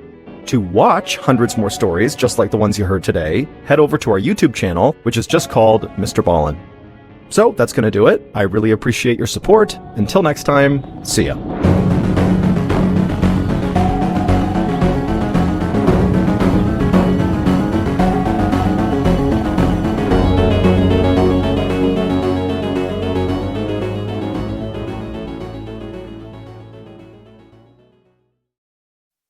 Just before dawn on the last Saturday of June 2013, an employee at a Toys R Us store in upstate New York was working in the stockroom when suddenly he heard an alarm going off somewhere inside the store. And so he radioed his manager to turn off the alarm, but the manager didn't respond. And so another employee went to the front office to check on the manager. And when they went inside that office, they would find the manager unconscious and bleeding from a hole in his chest. Meanwhile, the 4 surviving employees who had been there all morning said the store had been locked the whole time, and all 4 of these employees basically didn't see each other the whole time they were there. They were working in different parts of the store. And each of them said they had nothing to do with this and didn't see anything out of the ordinary. But when investigators reviewed the security footage from inside the store that morning, they would find something that was very, very suspicious. But before we get into that story, if you're a fan of the strange, dark, and mysterious delivered in story format, then you've come to the right podcast because that's all we do, and we upload twice a week, once on Monday and once on Thursday. So if that's of interest to you, please sneak into the Follow Button's office, break all the lead tips off their pencils, and steal their pencil sharpener. Okay, let's get into today's story.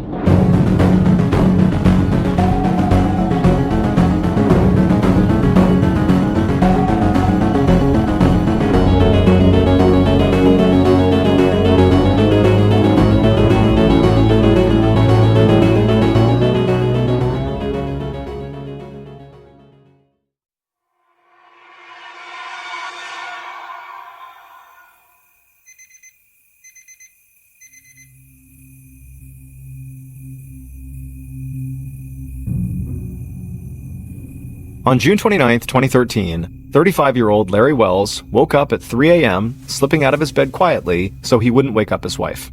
Larry's wife was 3 months pregnant, and raising their 4-year-old daughter was already a full-time job for her, so Larry wanted to be sure that she got all the sleep she needed.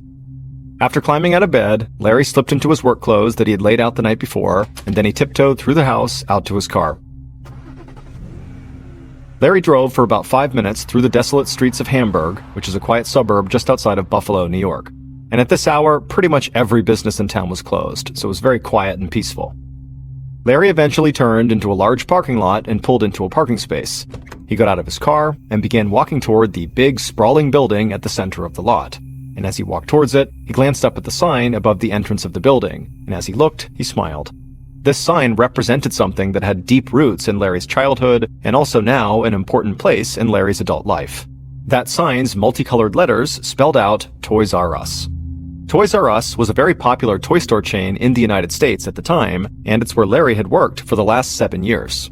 Larry loved kids, and for a while he had wanted to become a teacher. He had actually studied education and even got a master's degree, but after graduate school, he couldn't find a full-time teaching job, so he wound up working as a substitute teacher. But at the time, Larry and his wife wanted to start a family and move into a new house, so that's when Larry decided to get a job working at Toys R Us to supplement his income. At first, Larry thought of his job at Toys R Us as just being a sort of placeholder job, something to have until he got hired on as a full-time teacher somewhere.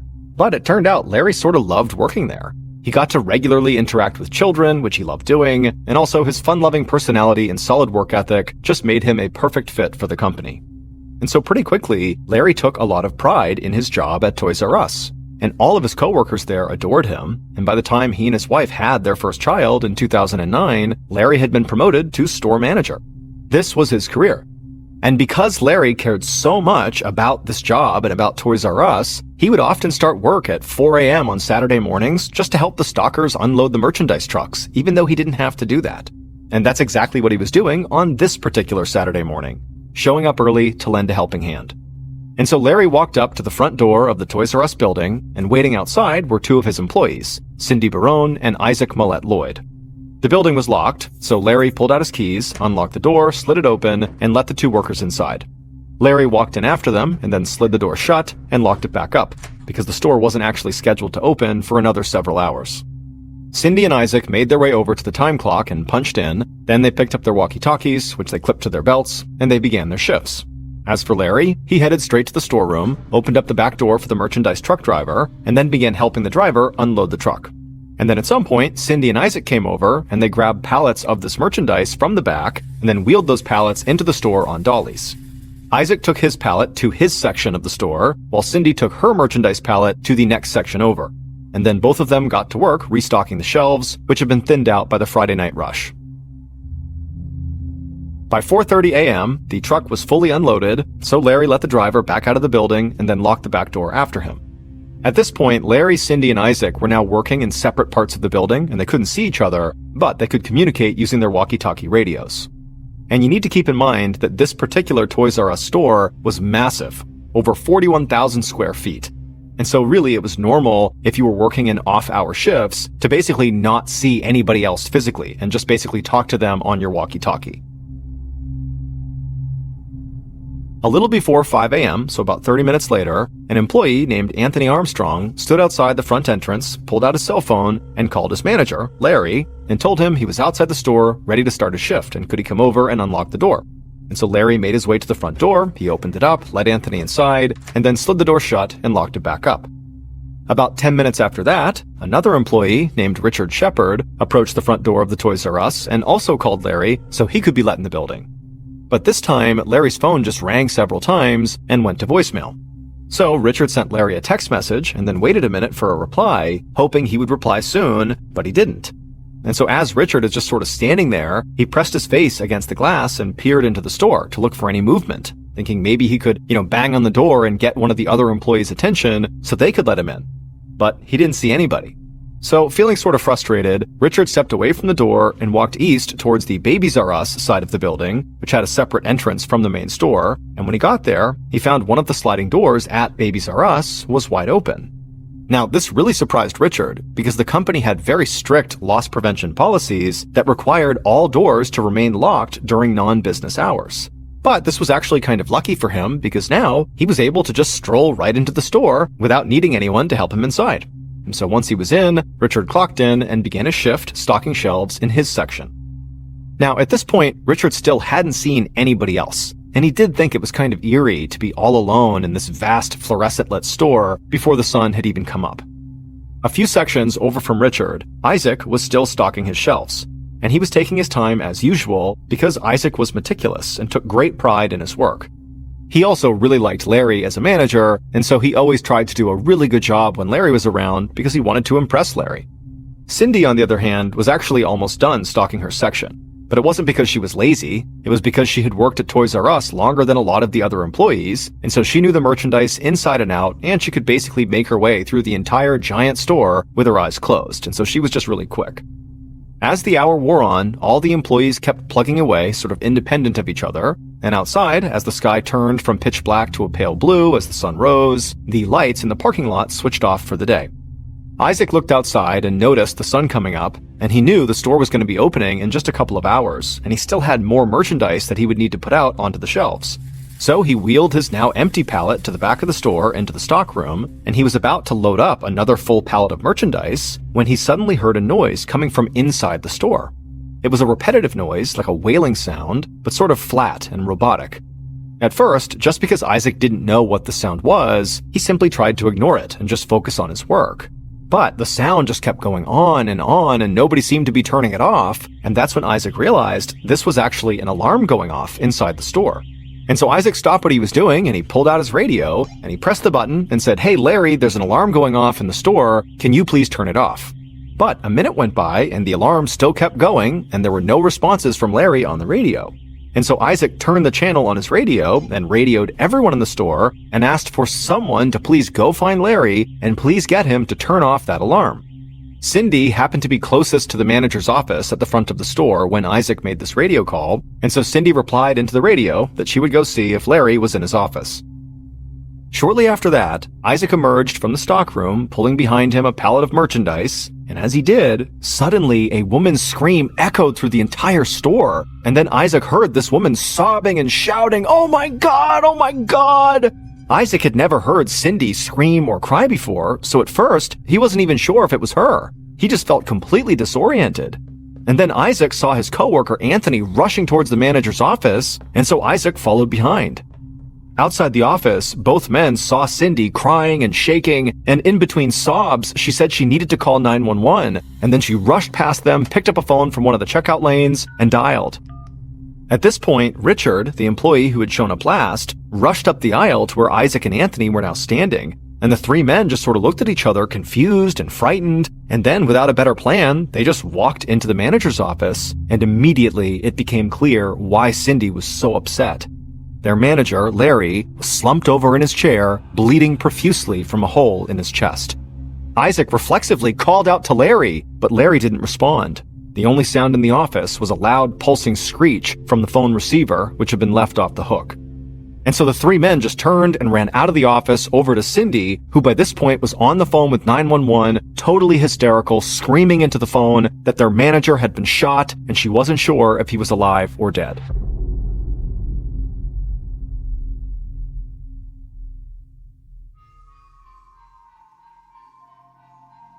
The Hamburg Police Department received word from dispatch of a shooting with a possible active shooter scenario at the Toys R Us, and so every police unit in town busted a U-turn and sped in their cruisers straight for the store. Now, the 911 operator had told Cindy that the police were going to be there soon, and so everybody in the store needed to exit immediately and wait in the parking lot. So minutes later, the police arrived at the store, they saw the 4 employees outside waiting for them, and so after moving the employees across the street to a safe location, the police went inside the store ready to potentially engage with an active shooter, because nobody knew for sure what the situation really was.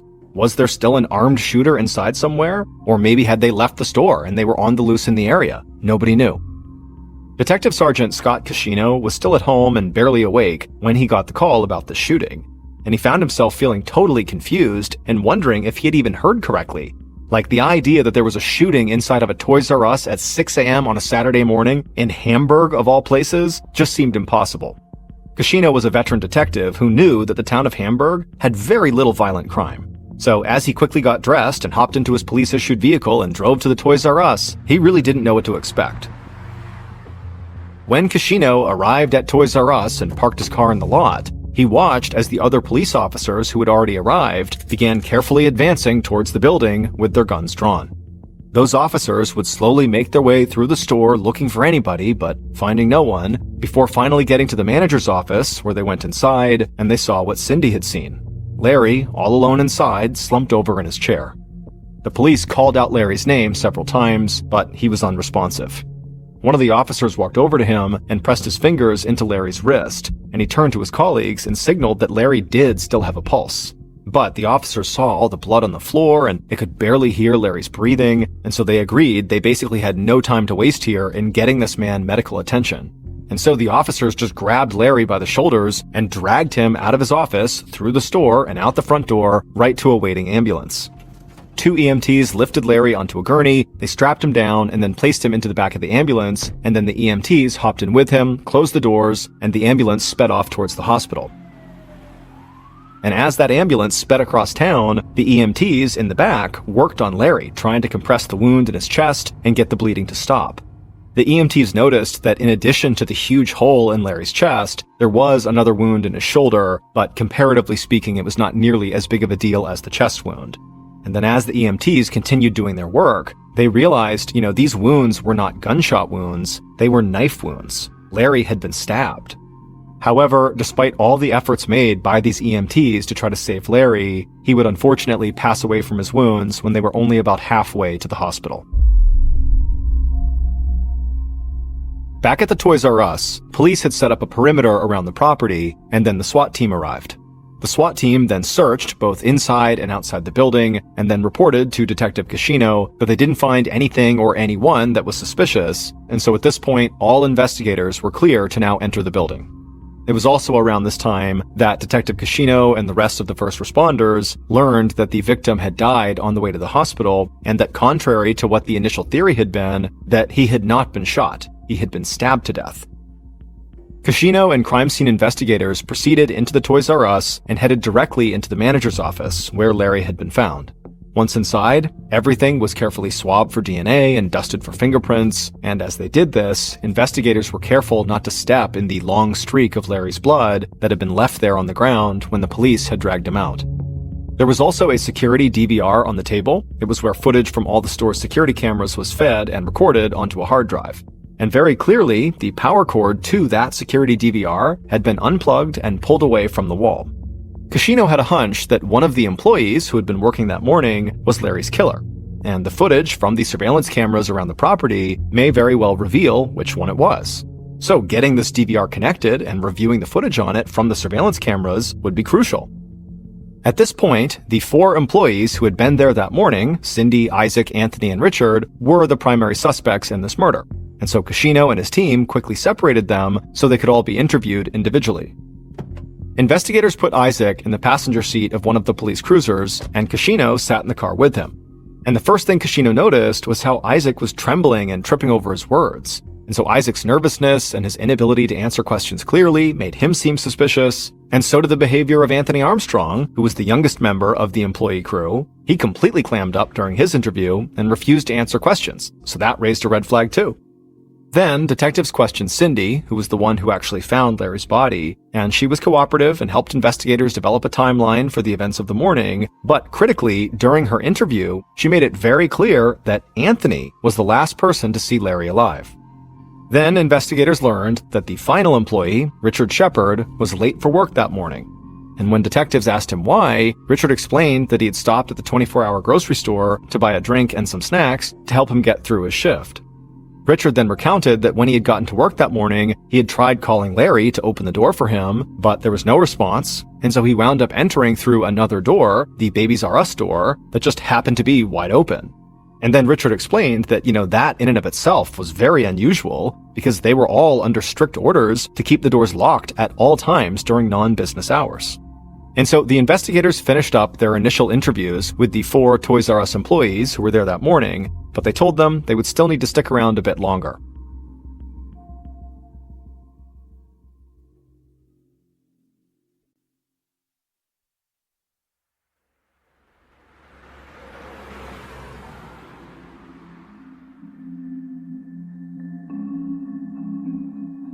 At about noon, the Toys R Us regional manager of loss prevention for the area, Bernie Grusha, came out to the store. Toys R Us corporate had contacted him and sent him out here to try to be as helpful as possible with the investigation. Kashino saw Grusha arrive, walked over and introduced himself, and then a few minutes later asked Grusha to come into the manager's office to try to help the investigators view the store's security footage. Once inside the office, Grusha just plugged the DVR back into the wall and then got the system up and running. Kashino looked at his notes and saw that Cindy said she had arrived at the store shortly before 4 a.m. So Kashino asked Grusha to please wind the security footage back to about 3:45 a.m. And so Grusha pulled up the security video at 3:45 a.m., and then very slowly, the detectives began examining footage from each of the store's more than a dozen security cameras from 3:45 onward. And as they did this, Kashino, who was right nearby, pulled out his notebook and began writing down the exact time at which he saw the employees show up at work on this video, and then he compared the security footage timestamp to the timelines that each of the employees had given him. And also, Kashino took note of where in the store specifically each employee was working during the first 2 hours of their shifts. On the video, Kashino saw Larry, Isaac, and Cindy all entering the store at 3:55 a.m. And then a few minutes later, Larry could be seen in the back of the store, letting that truck driver inside the building so they could offload merchandise. And then, at exactly 4:24 a.m., Kashino noticed some movement from the camera inside of the Babies R Us department that was pointed toward the front door of the building. And so Kashino asked Grusha to please bring that specific video into full frame. And once that video was maximized, the investigators saw a dark figure standing right outside the front door to Babies R Us for about 30 seconds. This figure appeared to struggle with the lock before the door suddenly opened and they walked inside and disappeared somewhere inside the store. Kashino turned to Grusha and said it sort of looked like the person in the video had jimmied or pried the door open, and Grusha agreed. Kashino directed Grusha to pull up the global view, which would allow them to see all of the cameras at once. This would let them track this mysterious figure's movements through the store. The investigators watched on the global view as this figure disappeared from one camera's view and then popped up in another, but as they watched, it became pretty clear that this person was doing their best to avoid being in front of the cameras. They were snaking and dodging their way through the store, hiding behind shelves wherever they could. They were acting really sketchy. But more than that, what seemed really apparent to Kashino and Grusha and the other investigators was that this person on the video camera clearly seemed to know the layout of the store and exactly where the hidden cameras inside the building were positioned. At one point, when the intruder walked across one of the camera's field of vision and was relatively easy to see, Kashino asked Grusha to pause the camera and zoom in on this person to get a better look.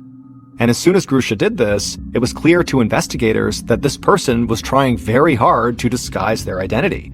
The figure had this dark thing wrapped around their face like a scarf. They had all dark clothing on, including dark sweatpants with lettering down the left pant leg, and they were wearing a two-toned baseball cap.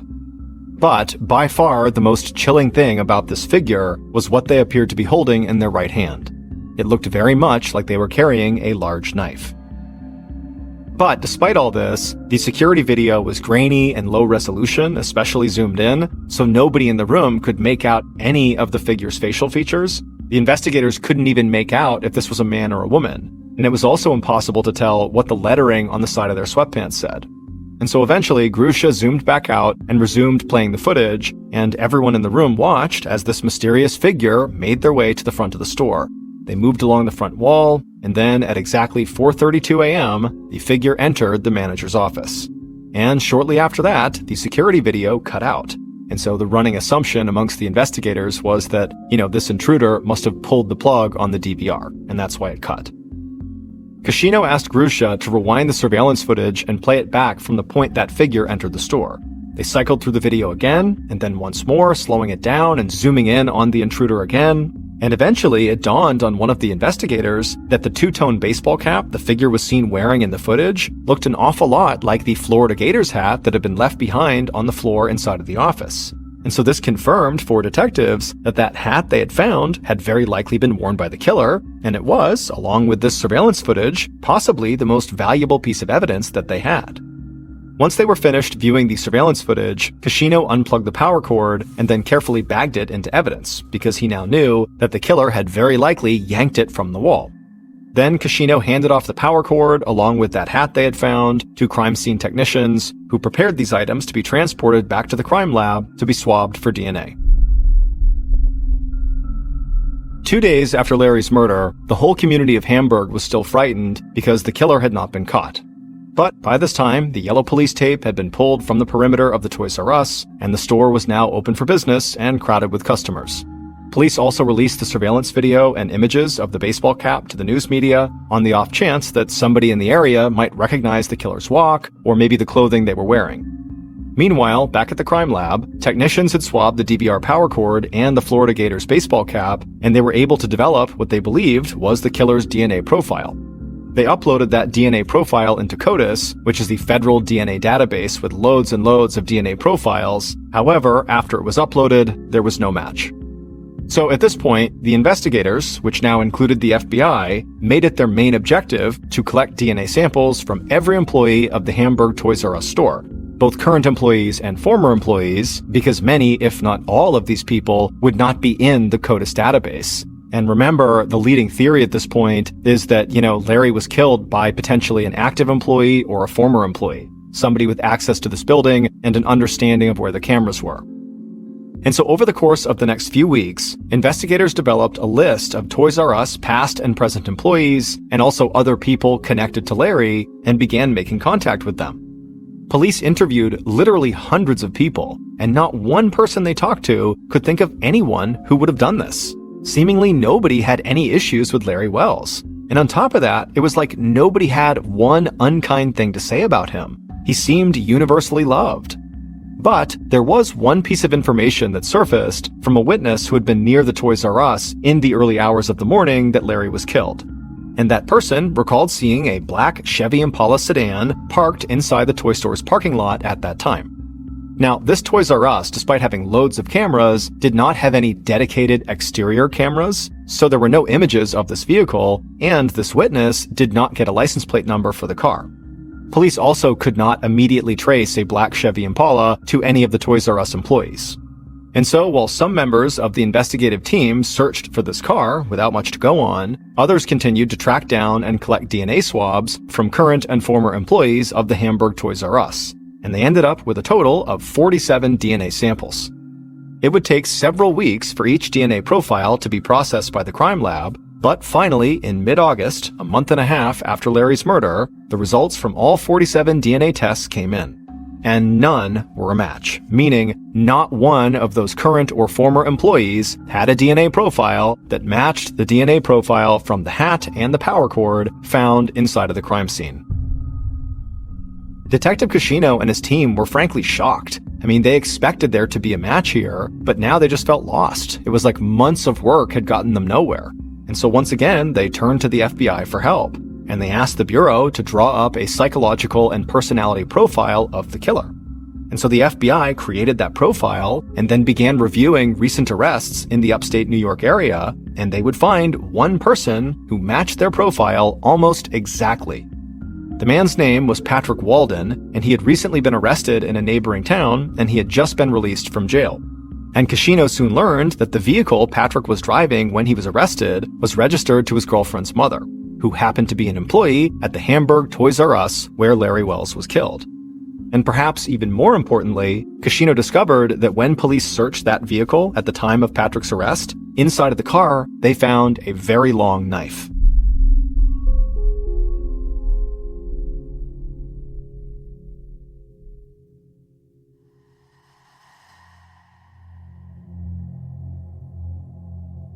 Detective Kashino and the rest of the investigation now considered Patrick to be their primary suspect. He had a connection to the Toys R Us through his girlfriend's mother, he'd been in possession of a weapon that was at least similar to the one used to kill Larry, and he fit the FBI's profile of the killer. So Kashino quickly secured a warrant to put around-the-clock surveillance on Patrick. And on an afternoon, not long after that, an undercover cop tailed Patrick as he drove through town. The undercover cop made sure to stay far enough back not to draw any attention, and he followed Patrick for several minutes, almost at a leisurely pace. Then, the cop noticed Patrick's driver's side window roll down. And so sensing an opportunity here, the cop sped up a bit and leaned forward in his car to get a better look inside of Patrick's car, and he saw Patrick throw something out of the open window onto the street. Now, the cop had no idea what it was, but there was no way he was going to miss this opportunity. And so instead of continuing to trail Patrick, the cop pulled over to the side of the road, he got out, he walked into the middle of the road, being careful of oncoming traffic, and he began looking at the ground for whatever it was Patrick threw, and he couldn't believe his luck. Because right there in the middle of the road was a still smoldering cigarette butt, something Patrick had just been smoking. And so it would definitely have a sample of Patrick's DNA on it. And so the undercover cop slipped on a pair of gloves, he crouched down, picked up the butt, carefully extinguished it, dropped it into an evidence bag, and headed back to his vehicle. The cigarette butt was sent to the crime lab for processing, and Detective Kashino and his team thought that was going to be a huge break in the case. But as with all the other DNA samples police had collected to that point, Kashino knew it would still take weeks before test results came back. And during that time, the local news started running stories about how the investigation still hadn't caught the killer, and about how people in the community were tense, feeling as though anyone among them could be the killer. And on top of that, Larry's widow was now more than 5 months pregnant with the couple's second daughter, who would be born without a father. And Larry's widow and the rest of Larry's family feared that the investigation was really losing momentum. And so Kashino was feeling a ton of pressure to crack this case. So while he and his team waited for DNA results on the cigarette butt, they went back to the beginning, reviewing their case files and looking for anything they might have overlooked. And it was at that point that investigators realized there was still one Toys R Us employee on their list that they actually had not obtained a DNA sample from. In fact, every time they had contacted this particular employee to request a sample, this person had an excuse as to why it wasn't a good time. They were either out of town, attending a family event, or just feeling under the weather. And the more time that passed, the more it seemed like this employee was actually deliberately trying to avoid giving their DNA sample. So detectives reached out to this person again and said, hey, we got to do this sample. But once again, the employee said, no, it was not a good time. They said they were still very distraught over everything that had happened. And so for the time being, they had gone to stay at their father's house, so they were not around to give the sample. Kashino and his team believed that they had already been patient enough with this employee, and that the employee's evasiveness was really starting to look quite suspicious. So the investigators located this employee's father's house, and they drove out there hoping to basically force this employee to give a DNA sample. And so the investigators made their way out to this house, they parked outside, got out of their vehicles, and began walking up towards the door.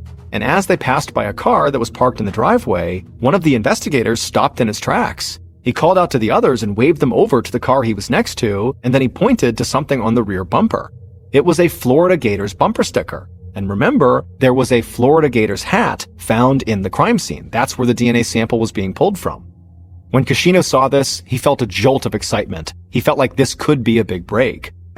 And so he and the others walked up to the front door and they knocked, and the employee they were trying to get this DNA sample from answered, appearing very surprised to see the investigators at their father's house. But Kashino was very disarming, and he apologized for bothering them. He said, look, I know this is not a good time, but the police department really needs to get their DNA right now, just so they can eliminate them from the suspect pool. The employee nodded and said they understood, and then Kashino handed them a swab and asked them to please put it in their mouth and swab their cheek. The employee did that and handed the swab right back, and Kashino dropped it into a plastic vial and sealed it inside. The investigators thanked the employee, then they returned to their vehicles and drove back to the station. Once there, they handed over the swab to the crime lab, but they knew, just like with the Patrick Walden swab and all the others, they would have to wait weeks before this result would come back. While they waited, no major new leads developed. The only thing that came up was investigators learned that Isaac, the employee whose anxiousness had raised suspicions right after the murder, quit his job at Toys R Us, but that didn't really lead the police anywhere. Then finally, in the middle of October, DNA test results came back for Patrick Walden, who had thrown that cigarette butt out the window that the undercover had found, and also for the final Toys R Us employee that police had to go to his father's house to collect that swab for.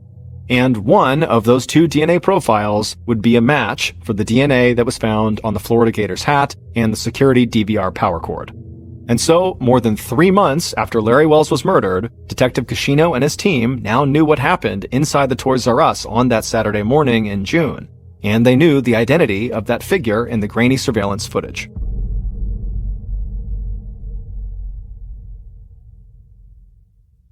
Based on interviews, DNA samples, and evidence collected throughout the investigation, the following is a reconstruction of what police believe happened at the Toys R Us on June 29, 2013.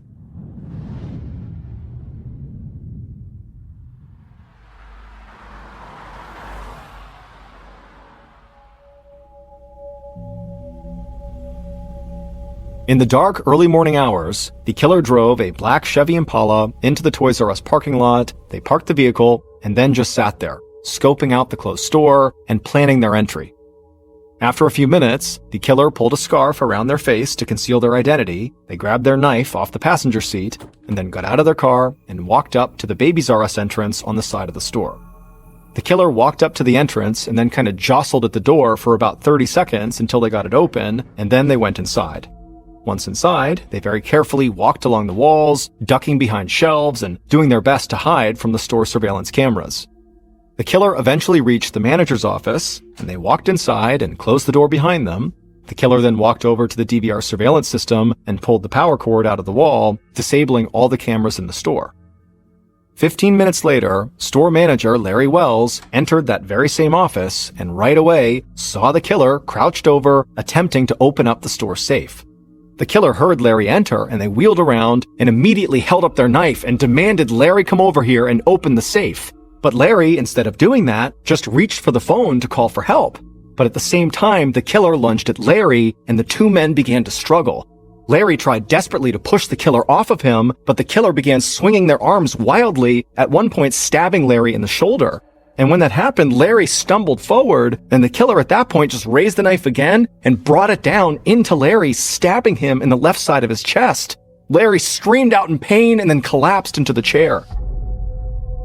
The killer just stood there for a second, shocked at the sight of Larry now bleeding profusely from the stab wound they had just inflicted on him. And so the killer, who was starting to panic, just forgot about the safe and just turned and ran out of the office, not realizing their baseball cap had fallen off during the attack. Once out of the office, the killer slipped through the store unseen and rushed back outside. They got back into their Impala, sped out of the parking lot, and tossed the knife into a dumpster as they fled the scene. Back in the manager's office, Larry Wells was slipping in and out of consciousness. But in one of his conscious moments, he did manage to trip the store alarm. However, despite that alarm going off, Larry would lay there bleeding for nearly an hour before he was finally discovered and help was called. But unfortunately, by that point, it was already too late. For months, detectives had dealt with one DNA test after another that did not match the hat or the DVR cord. But they did finally get a match from that last employee they had tested, and that employee was Bernie Grusha, the regional vice president of loss prevention for Toys R Us, and the same man who had assisted investigators with the security footage. He literally watched himself maneuver through the store, eventually committing a murder while he sat there with police. On October 16, 2013, police arrested Grusha and charged him with the murder of his friend and employee, Larry Wells. Investigators served a search warrant on Grusha's home, and what they found in the garage of the house brought them much closer to understanding his motives. Police found over $200,000 in stolen Toys R Us merchandise, and what the investigation would soon uncover is that Bernie Grusha, who had been hired to protect Toys R Us assets, was actually robbing Toys R Us blind. He had stolen merchandise from numerous Toys R Us stores in New York and Pennsylvania, and he was then reselling this merchandise on eBay to help chip away at his mountain of debt while continuing to live a lifestyle that was way beyond his means. Investigators learned that his wife became fed up with Grusha's reckless spending, and she also discovered that he was cheating on her, and so their marriage was falling apart. And just 3 weeks before Larry Wells' murder, Grusha had had this argument with his wife, after which he had left the room, ran upstairs, entered the master bedroom, got out his 9mm Beretta pistol, and fired it. And his wife ran upstairs and found her husband lying face down on the floor, thinking he must have killed himself, and so she frantically ran to him and turned him over, at which point he looked back at her, completely unharmed, and told her he just wanted to test her and see how she'd react. His wife reacted by calling the police, who quickly showed up, confiscated the gun, and placed Grusha under arrest on charges of criminal possession of a weapon and harassment. His wife then filed a protection order, and so Grusha could not return to the house that he shared with his family. So he went to live with his father as his life continued to fall apart. Grusha had reached a point of total desperation by the time he parked the black Chevy Impala in the Toys R Us parking lot that morning in late June, before taking the life of a man he had hired and considered his friend. It turned out Grusha had rented that black Chevy Impala, and when he arrived back at the store later to assist investigators, he was driving his own car. But police were able to trace that rental car back to him, which further solidified their case. Investigators also discovered that Grusha had actually used his key to unlock the Babies R Us door. He had simply pretended to be prying it open for the security cameras, because he figured that would point investigators to a lower-ranking employee or someone who did not work at the store at all. Grusha eventually admitted to everything he had done in exchange for a reduced sentence. He claimed he did not intend to kill Larry Wells that morning, that he had gone in there to commit a robbery, and then things had simply got out of control, and he had stabbed Larry while flailing about with this knife in his hand. Prosecutors knew there was no way they could prove intent, so they ended up reducing the murder charge to just first-degree manslaughter. And so Bernie Grusha pled guilty and was sentenced to a minimum term of 25 years in prison.